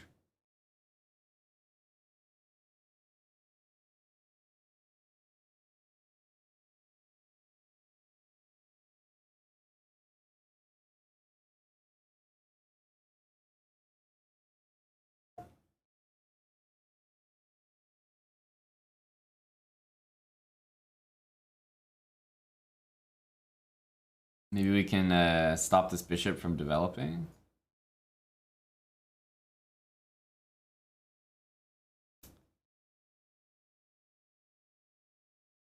I thought about rook e4. I didn't like that move. Like, I don't like the idea of him just like offering me a queen trade at every juncture. So yes, I am offering another pawn here. Maybe I'll play queen c7 though at that point.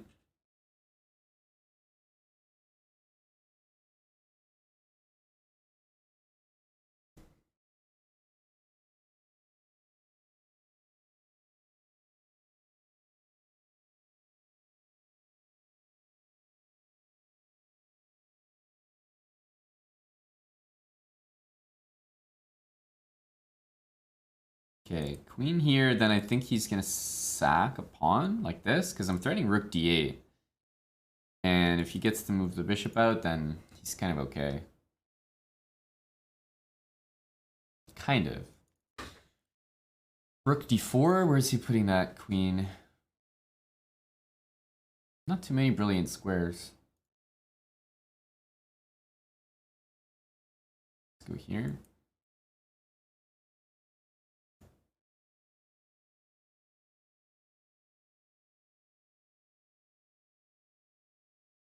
Rook d1 and rook d8. If e5, we just take it. Although, to be fair, e5 takes... He gets the bishop out, but then b7 falls. He's definitely going to be suffering here. We're down a pawn, but I don't know. We got a lot of things going on. I feel like this is a huge threat, and I'm not letting him develop that bishop. I don't know. I don't see another move for him other than that.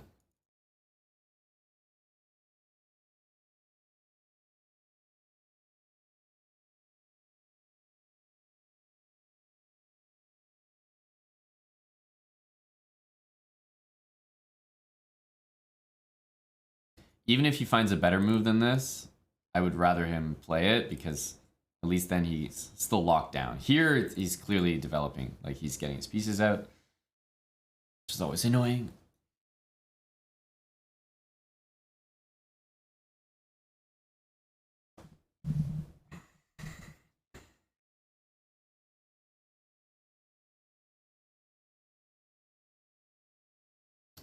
I don't think there's don't think there's anything too brilliant I can do here.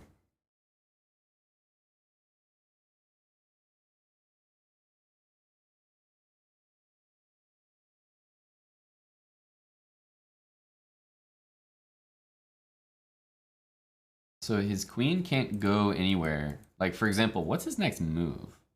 Let me just play this move.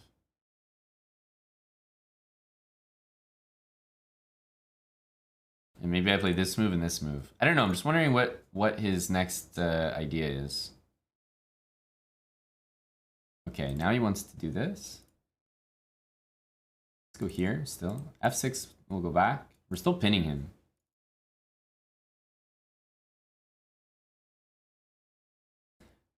I don't know. I don't see moves for him, so I'm just going to keep kind of ignoring things.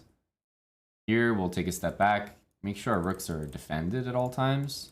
And if he wants to go here, I'll take and play a6. And then we're in great shape. Oops, I forgot about this. I forgot about this. Takes here.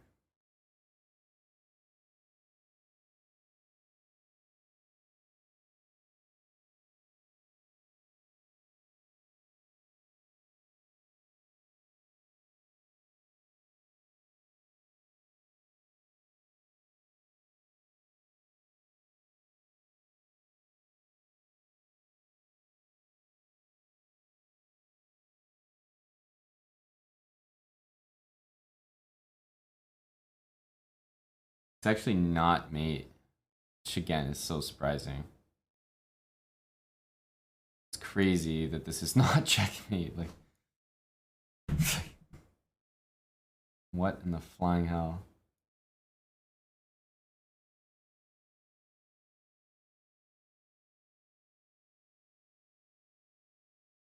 Oh my god, my rook is hit.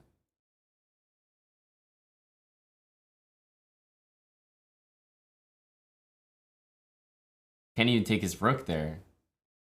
Dude, but like, what is this? Barely. Where's the win here? This is wild. I played rook d8. And it's only like +1 here. +1! King g8. There's like no win at all.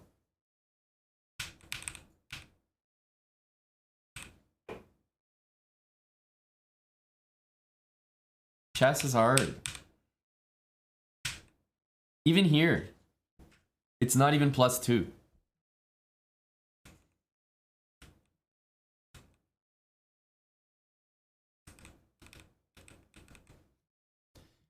I don't know. I don't know what I have to do.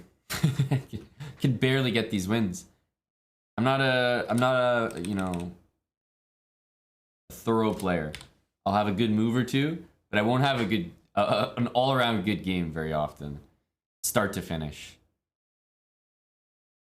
It's hard to get these wins, man. Maybe a6 was better. Well, I liked a6, but when your time is ticking down, there's something I do not like about just this. Like, this is just not a good feeling. Yes, it was definitely a better move. Anytime you can cement a bishop there, it's great. But here I would have to play probably a rook back, and I don't know. I know it's good, but I'm always suspicious of this because now he's going to go rook here, and it's like, who cares about this bishop? He's like making checkmate threats.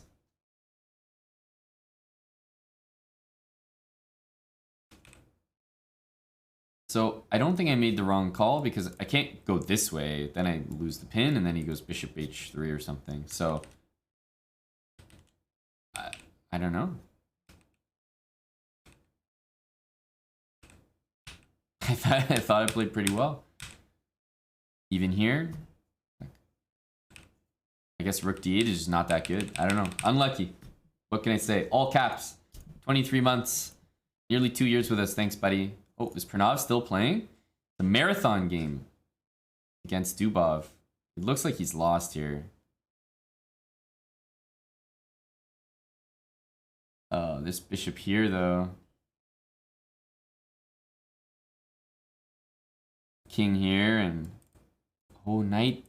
The knight saves it. Knight e4, you're winning! Oh my god! Pranav is winning!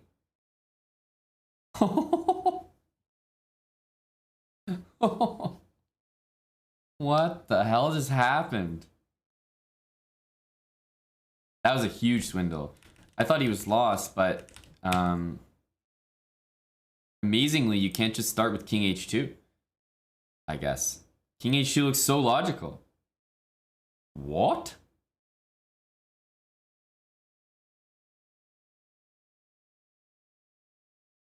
Chess is difficult.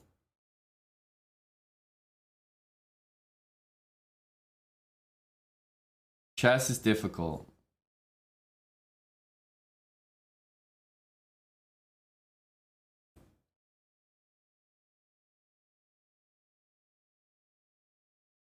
I feel like playing this one.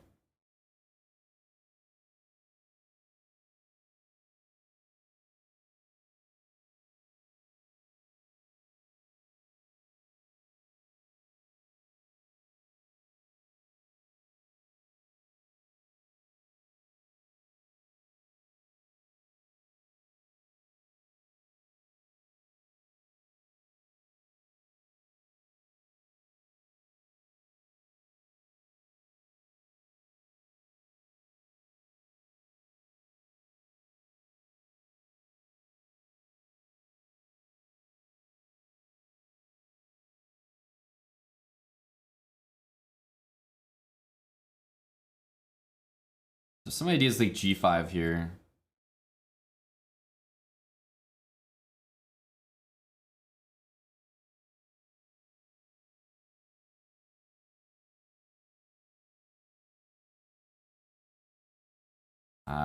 Some low T from the guy. We've achieved the first part of the outplaying. The second part's much harder. The first part is equalizing. Clearly, this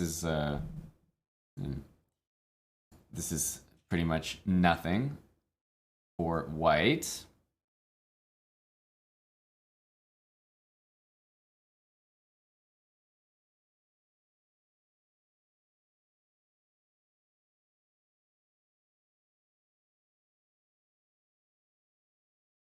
This was a Scandinavian, yep. Yep.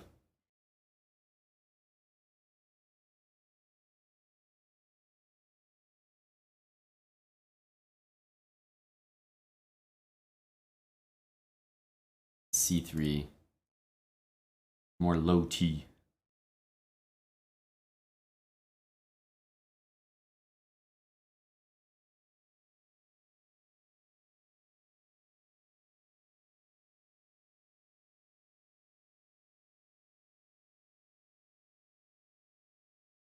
Interesting.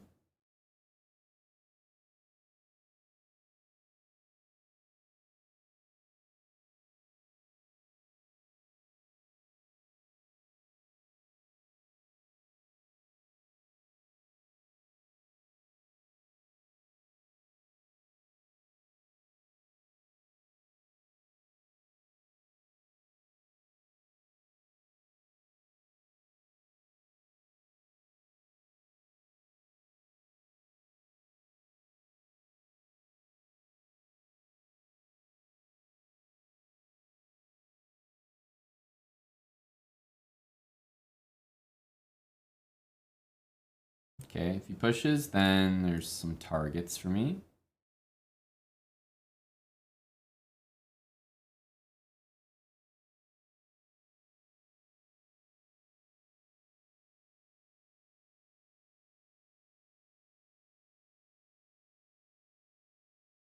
Bishop here. Yeah, I guess we have to take now. He's playing in a very, very, like,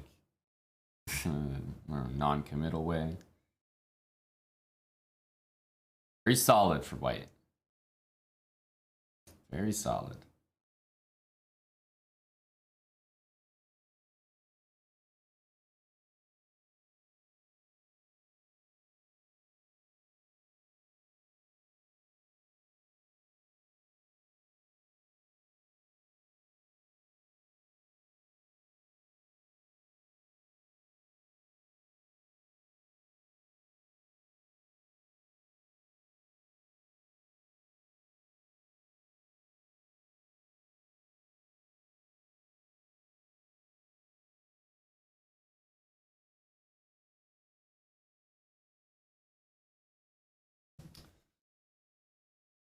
Okay, what about rook takes? Rook takes, knight takes, queen takes, bishop takes. And then I'm hitting the knight at the end. Yes?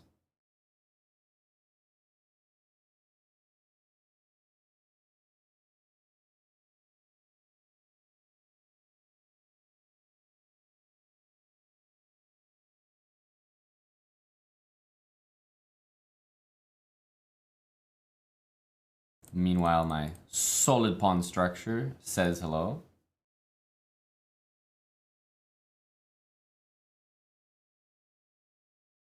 I love finding a tactic against the guy who's just basically trying to trade everything, plays so solid. It's a sweet feeling.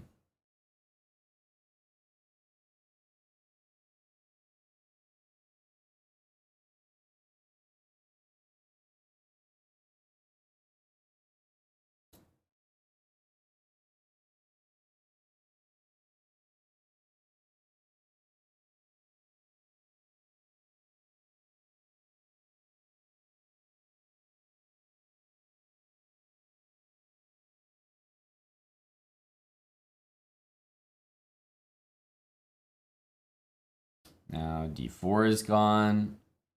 And most likely b5 might follow. And after the bishop gets here, g3 will be hanging too.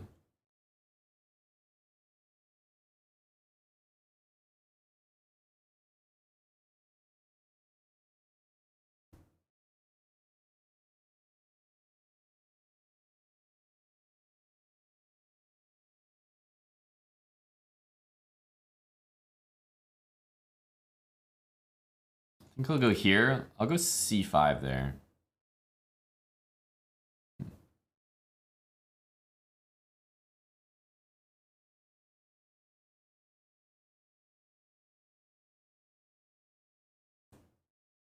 Not really threatening to take that, so.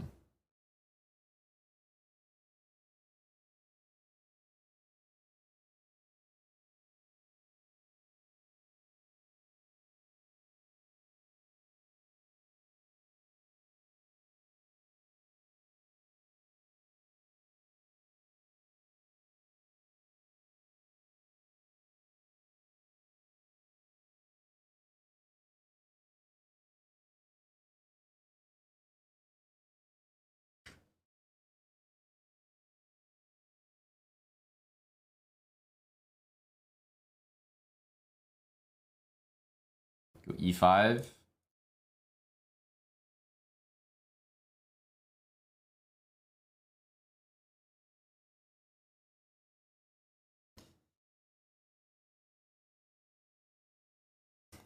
Gotta KO those guys, that's for sure.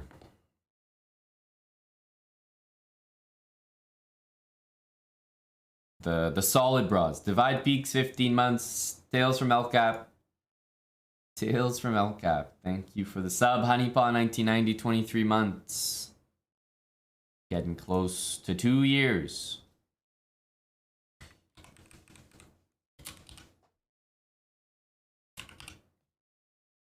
There's one more round.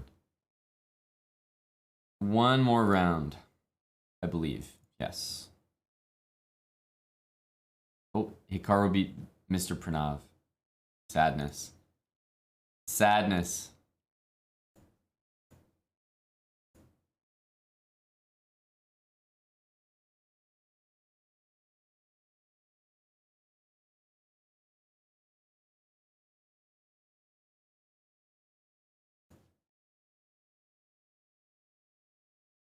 Holy smokes. These guys are still playing, eh?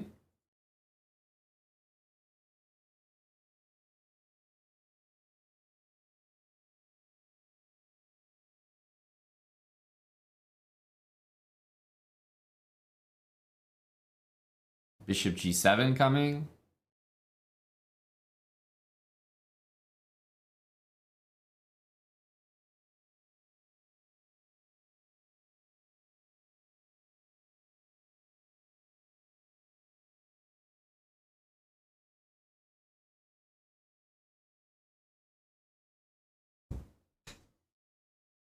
I'm not sure stealthy. I didn't check the game.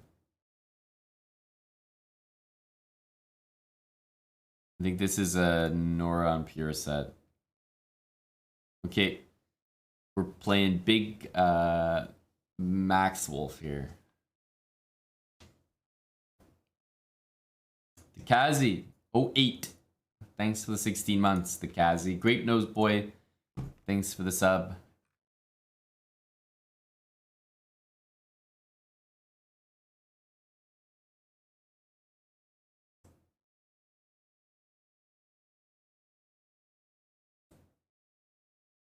Is he an F5 kind of guy? No. Viceroy. We're not doing that well, I would say. Not doing that well. But with a win here, we can get to 2750, which is a small, very, very small recovery.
I'm wondering what to do about this plan, because I suspect that's where he's going. And if I take this, bishop c5, honestly, just looks like it wins a piece, strangely.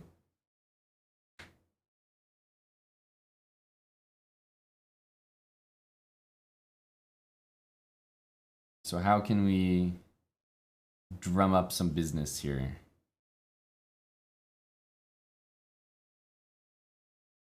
We have to keep playing down a pawn, I guess.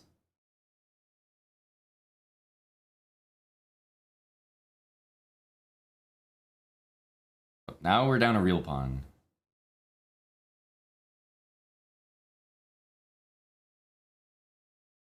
Okay, we have a few moves here.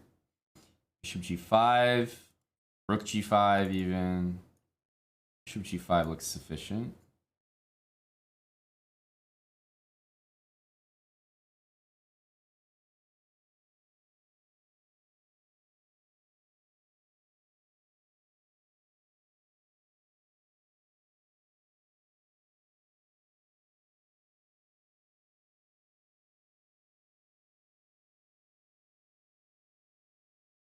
I'm always checking stuff like this, but after king f8, I think it's just make-believe.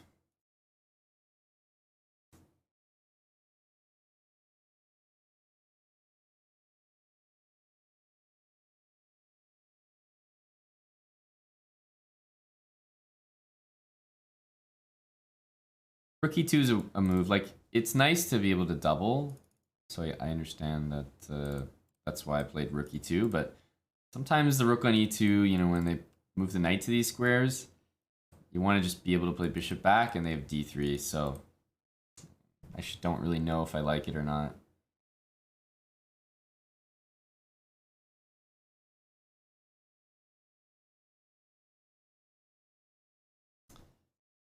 Now that I see stuff like this, I mean, how tempting is this? King there, this, king there, but it's like just not quite mate. It's just not quite mate.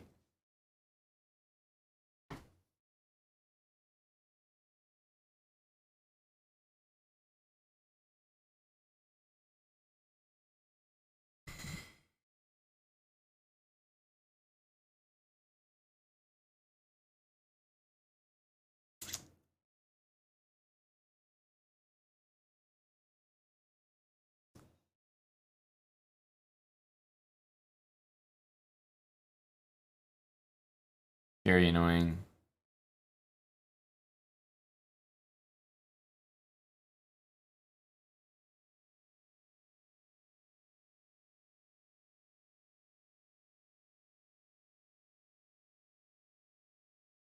This move is definitely waiting to happen.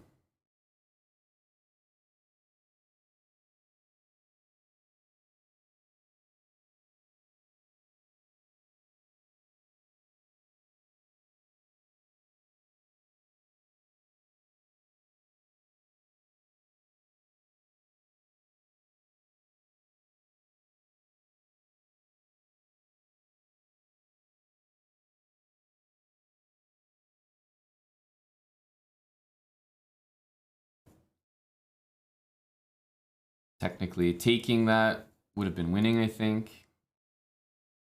This is a really nasty move, though. Yeah, I think maybe taking in b4 would have been winning, but still. Rook d6 was coming. He should have maybe played a5, but with his bishop there, rook d6 was also going to be nasty, so tough to deal with, I guess.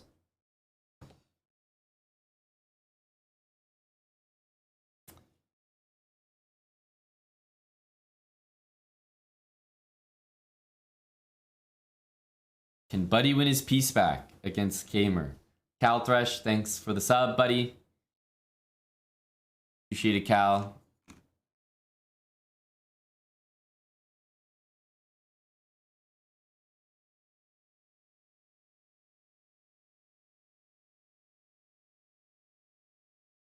Yeah, with e3, then I think White just did this very well. He's just up a clear piece now.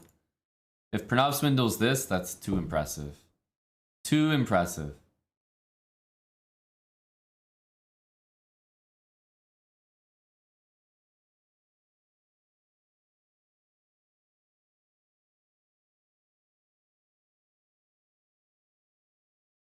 Rook c5.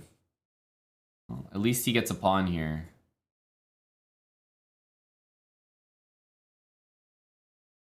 He's going to keep the queens on the board, though.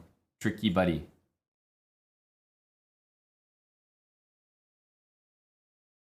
Rook takes c4 as a threat there. The guy's making threats.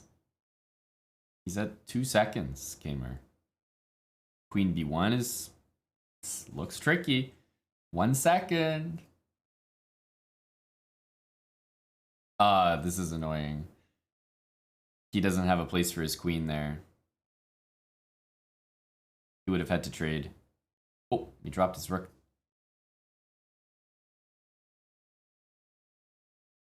If he pulls off a draw here, it'll be quite something.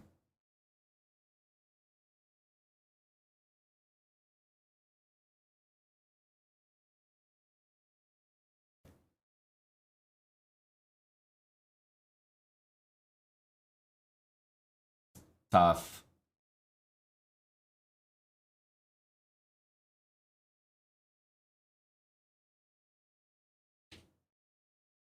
Yeah. Gotta play f6, but... Ooh, tough run out for Buddy. Tough run out for the kid.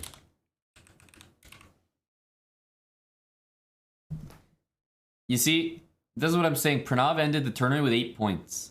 He was like leading it at some point. He was playing Hickey, he's playing all the guys. Wonderful Time ended up winning the event with 10.5 out of 11, which is an insane score. You deserve to win every title Tuesday if you can score that. Pranav finished with 8, and like, why do I have like 7.5 points? You know what I mean? Like, ridiculous.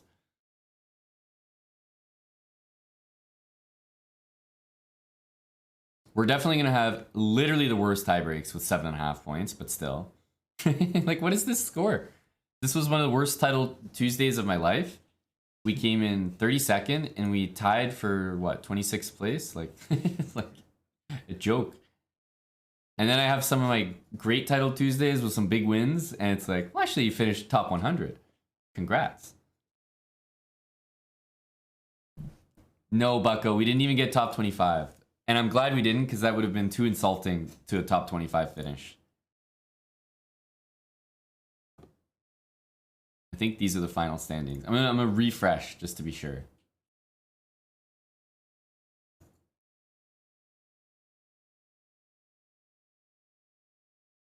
Yeah, exactly. Tied for 26th.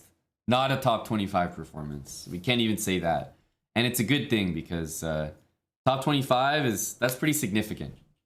That's pretty significant, you know? And our title Tuesday today was just god awful. We didn't even have some of the worst tie breaks here. But we're hanging out with some buddies here, some NMs, some FMs. 26th, but 32nd on tie breaks. I am doing the next title Tuesday eviscerated. On the bright side, we finished at 2750 after being just down so bad. But we still lost so much rating. We lost to 2500, 2450, 2600, 26. Yeah, bad, real bad. Wonderful time. Crazy. 10.5. Fallujah recovered to top 10.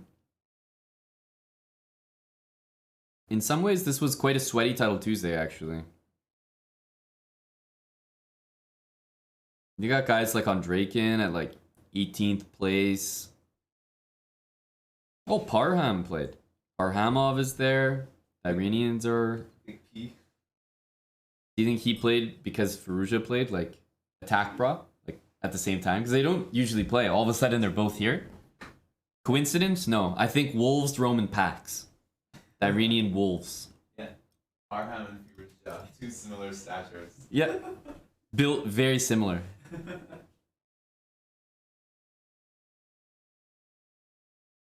Nice title Tuesday, Pranav. We were a lot more excited following your results than watching my games.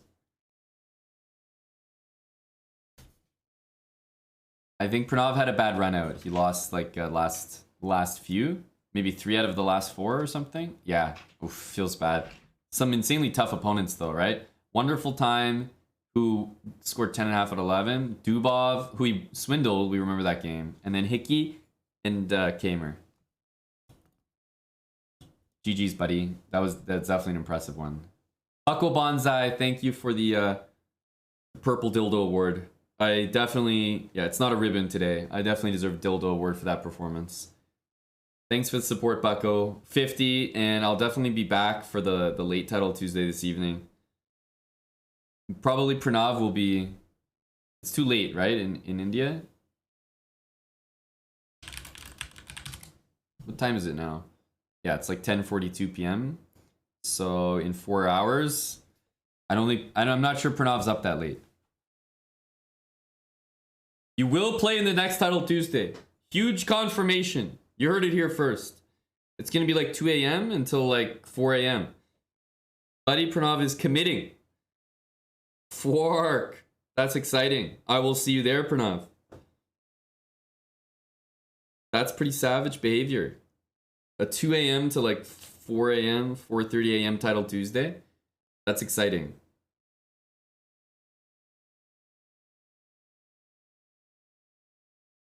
A bet, Aman versus Buddy.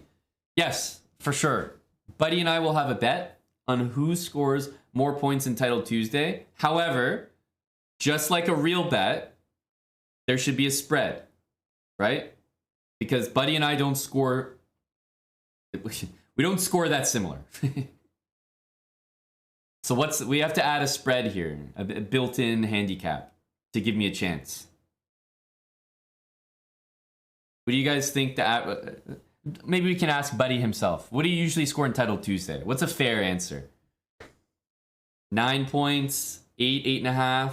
Because I would say I score 8 is like a great score for me. And then 6.5 is a bad score. So my range is 7 to 7.5, I would say. You score at least 8 every time. Or I guess you mean you score 8 every time, but it means you can definitely score more.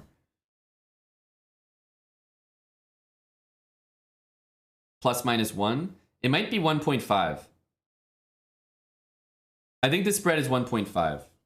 That way you can get above and below the spread.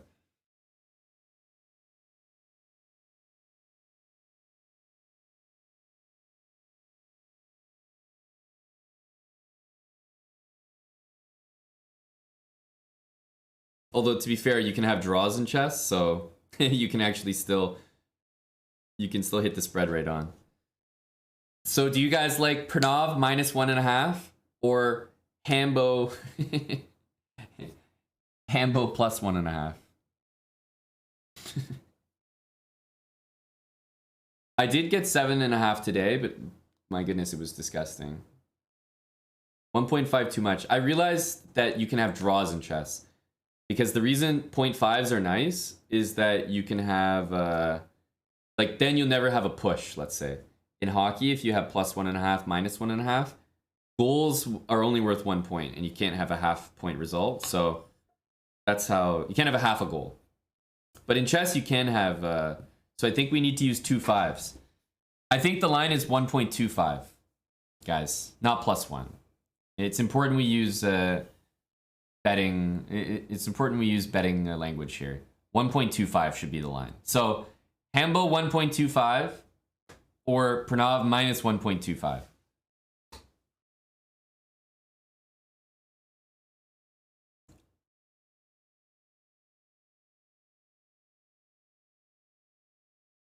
I think that's a fair line, honestly. It means that if Buddy gets 8 points and I get 7, that I win. If Buddy gets 8.5 and I get 7, I lose. If I get 7.5, he gets 9, I lose. I think it's a pretty legit line, actually.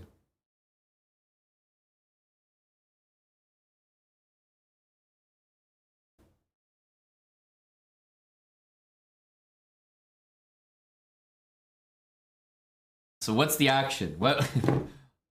Place your bets, people.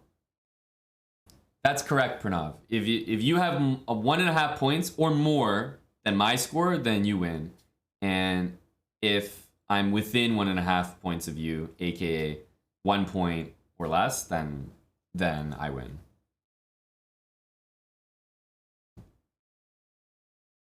How many games? Well, it's Title Tuesday, so it's 11 games.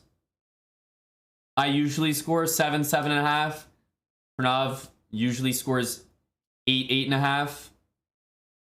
But obviously, both of us could have a very good or a very bad event.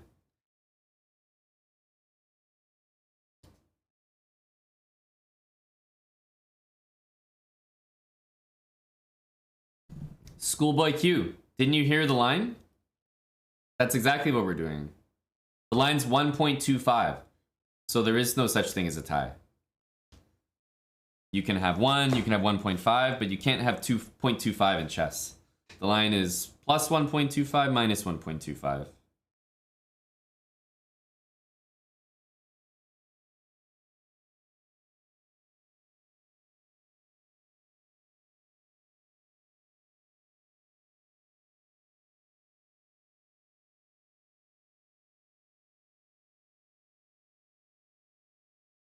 Big Hickey with the 2 gifted subs.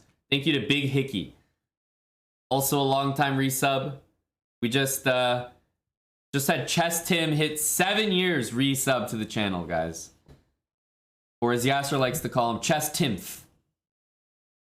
Thank you to Chess Tim. 84 months, Chess Tim. Really appreciate the long time support, buddy.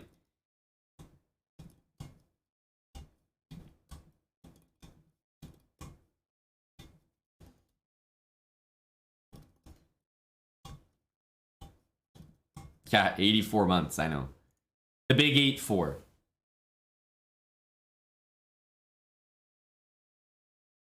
Do the matchups change based on your rating? What does that mean, divide peaks? Like, you know how Title Tuesday works. You get paired against players. I mean, if you win, you get paired against players that win, etc., etc.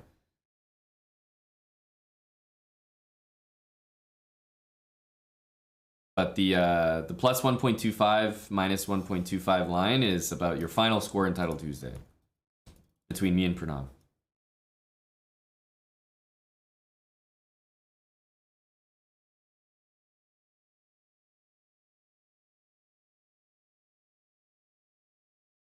Bunglet, I have to make sure that, you know, in my lifetime of playing Pranav, that I mean, I'm losing ground on my score every time we play.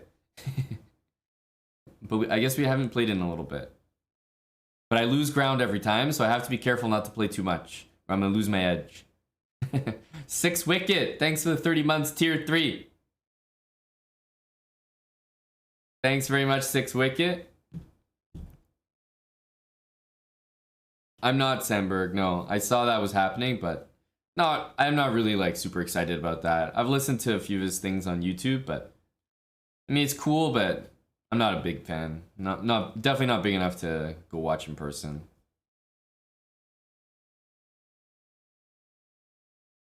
No, it's not accelerated Swiss, Wally, for Title Tuesday. I think it's normal Swiss.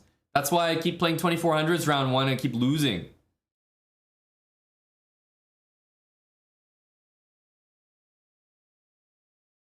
Yeah, the ticket is whatever, Sandberg, for me. Like, you know, I think that's a reasonable price for a ticket. It's just that, like, I don't know. I'm much more excited to go. Like, I can't go to every single concert event that's happening. And, like, some random YouTube guy that I've seen, like, 1 or 2 cool videos of is, like, not quite enough for me to be like, okay, I definitely have to go to that. Like, I'd rather go to a Leafs hockey game. I'd rather go see. I just saw Fred again play in Toronto. So I just can't go to everything. And objectively, he's probably further down the priority list.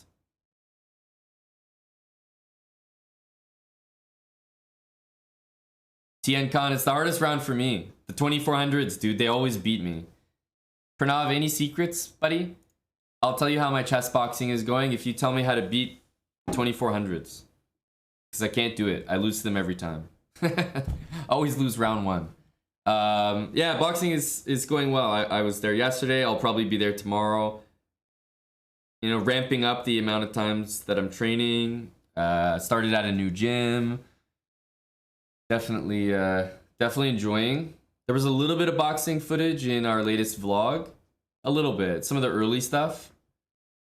But if you ever want to get the engagement high on a video, post boxing stuff from like a noob like me. Because all the armchair generals. Well, actually, you're not turning your hips when you punch. Well, actually, you're not punching very hard. Person that has never thrown punch. The armchair generals really come out for boxing tips. All of a sudden, everyone's a professional boxer.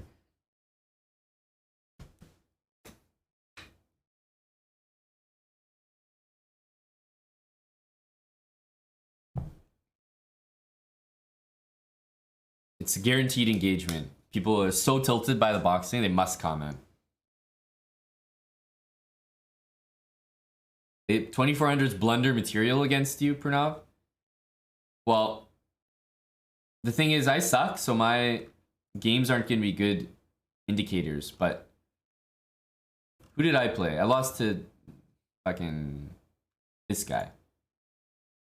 What happened here? Okay, Pranav, buddy. Let's huddle up, Pranav. I know you're eating, but let's huddle up here. These are the 2400s I play against. First of all, I don't know fucking anything to do against this opening. I get guys that play, I mean, they just like, boom. They take everything I own. They're just feasting on my pawns. I play this strange move. Yep. My bad play. Yep, bishop b2, queen b3. Yep. Okay, we've got a reasonable position against a lower rated player. Can't be that bad. Yep, me getting feasted on again.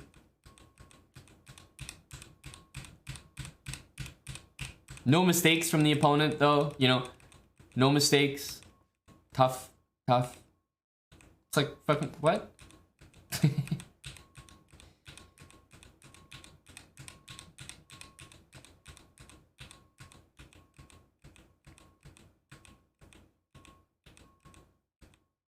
And I'm supposed to find the only way to draw, which is king c6. And I miss it and I lose. These are 2400s I'm playing. Fucking hell. No blunders. Fucking Jesus. What? Who's Pranav playing? Let's get a little comparison here. Probably this guy. Because JC Ibarra must be a different day. Okay.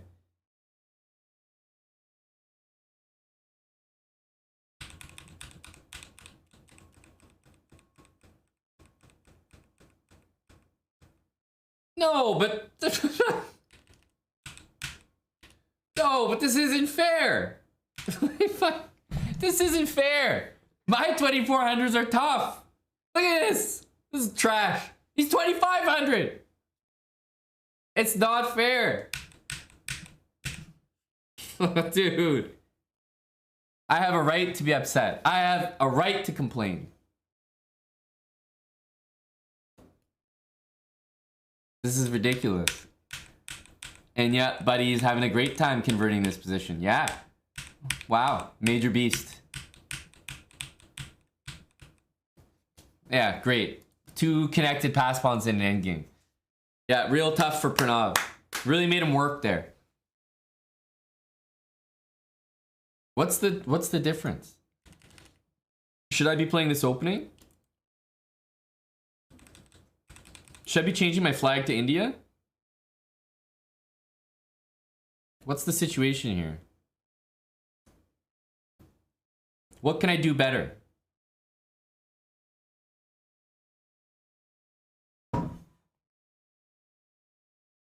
Yeah, the 2400 manager, they're giving me the tough cookies. Svetlana Chess, thanks for the resub. Dude, Svetlana Chess.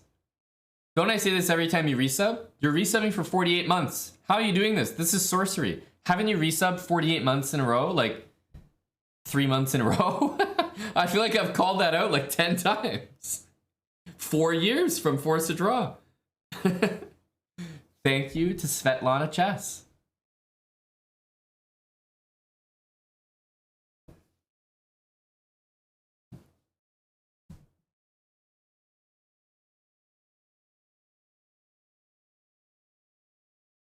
Yeah, the Fianchetto only wins games, I guess.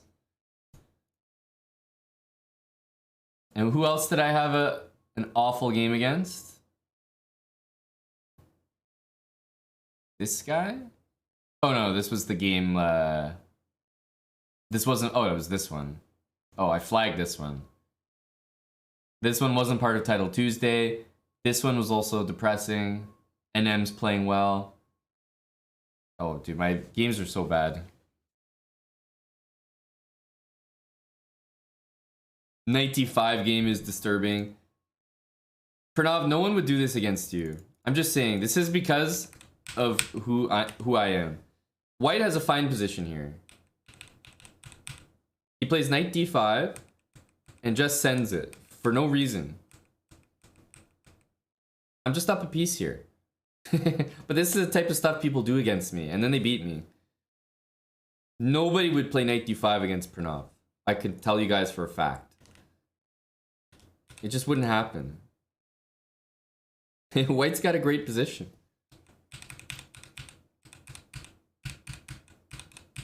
But then we just suck, so. And of course I play knight d4 like a patzer. It's disrespect, but I deserve it because I can't even win these games, so. Oh, did you guys see Mamedov gave some like statement about why he resigned to Magnus? Like, you remember Mamedov resigned in one move against Magnus in like some Title Tuesday? And everyone was like, oh, what happened? Like, did he cheat or something? He's removed from the tournament. It's like, no, he just resigned and left the tournament. But Magnus, that event, was starting every single game with, no matter what White does, g5. And if he's White, he'll play g4. So he's playing g4, g5 every game. And Magnus, it was like Magnus was black, played g5, and then he just resigned. And he said, if you want to disrespect players, I won't be a part of it. You won't disrespect me. Well, actually, all I need to do is play g5 against Mamedov and I'll win.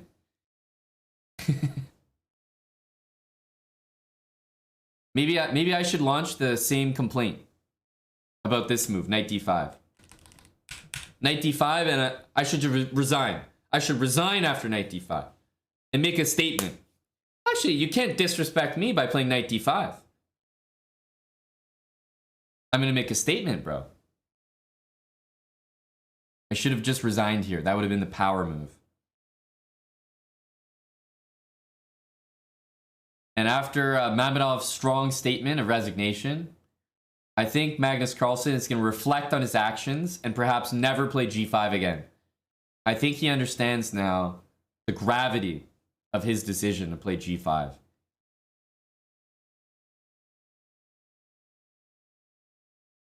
Knight d5 was blatant disrespect for the Grandmaster title. He knows it doesn't work. He's doing it anyway.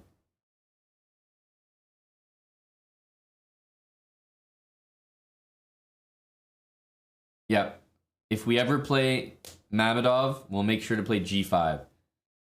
Because we may as well test it out.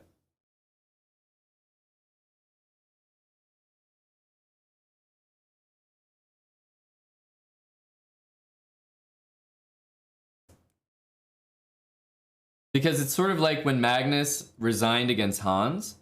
If he plays him again, he has to resign again, right? It doesn't make sense now if all of a sudden Magnus starts playing against Hans. He said he doesn't want to play him. So if he gets paired against him, he's got to resign, right? He's got to be consistent.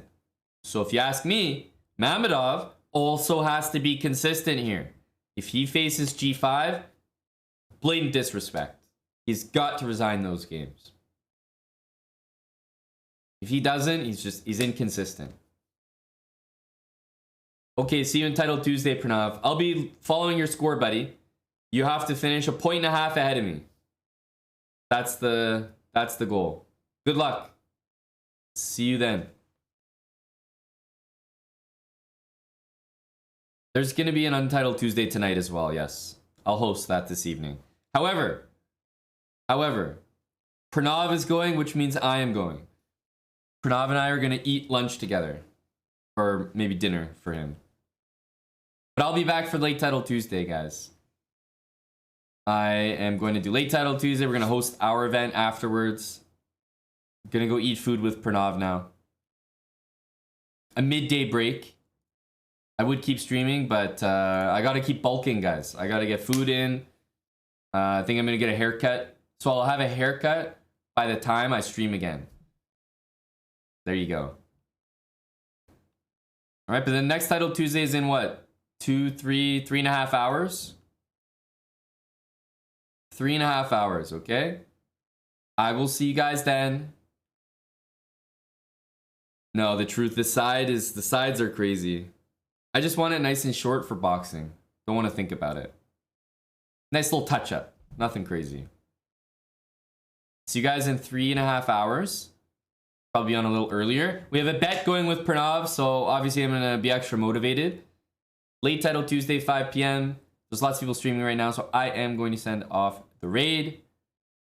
Thanks for hanging. Thanks for supporting. We got 7.5 points. Like, it wasn't a bad score today, but I just played so poorly, and I couldn't handle any of the low-rated guys that I was playing. So that has to improve for next time. I'm definitely not going to be beating. I'm not going to be beating Pranav, losing to 2400s. So, all right, Bortnik looks like he's got it says birthday arena, so maybe it's his birthday. Let's raid. Let's raid him. Bortnik. Maybe it's his birthday. You can wish him happy birthday. Ashwin Kalra, thanks for the sub, buddy.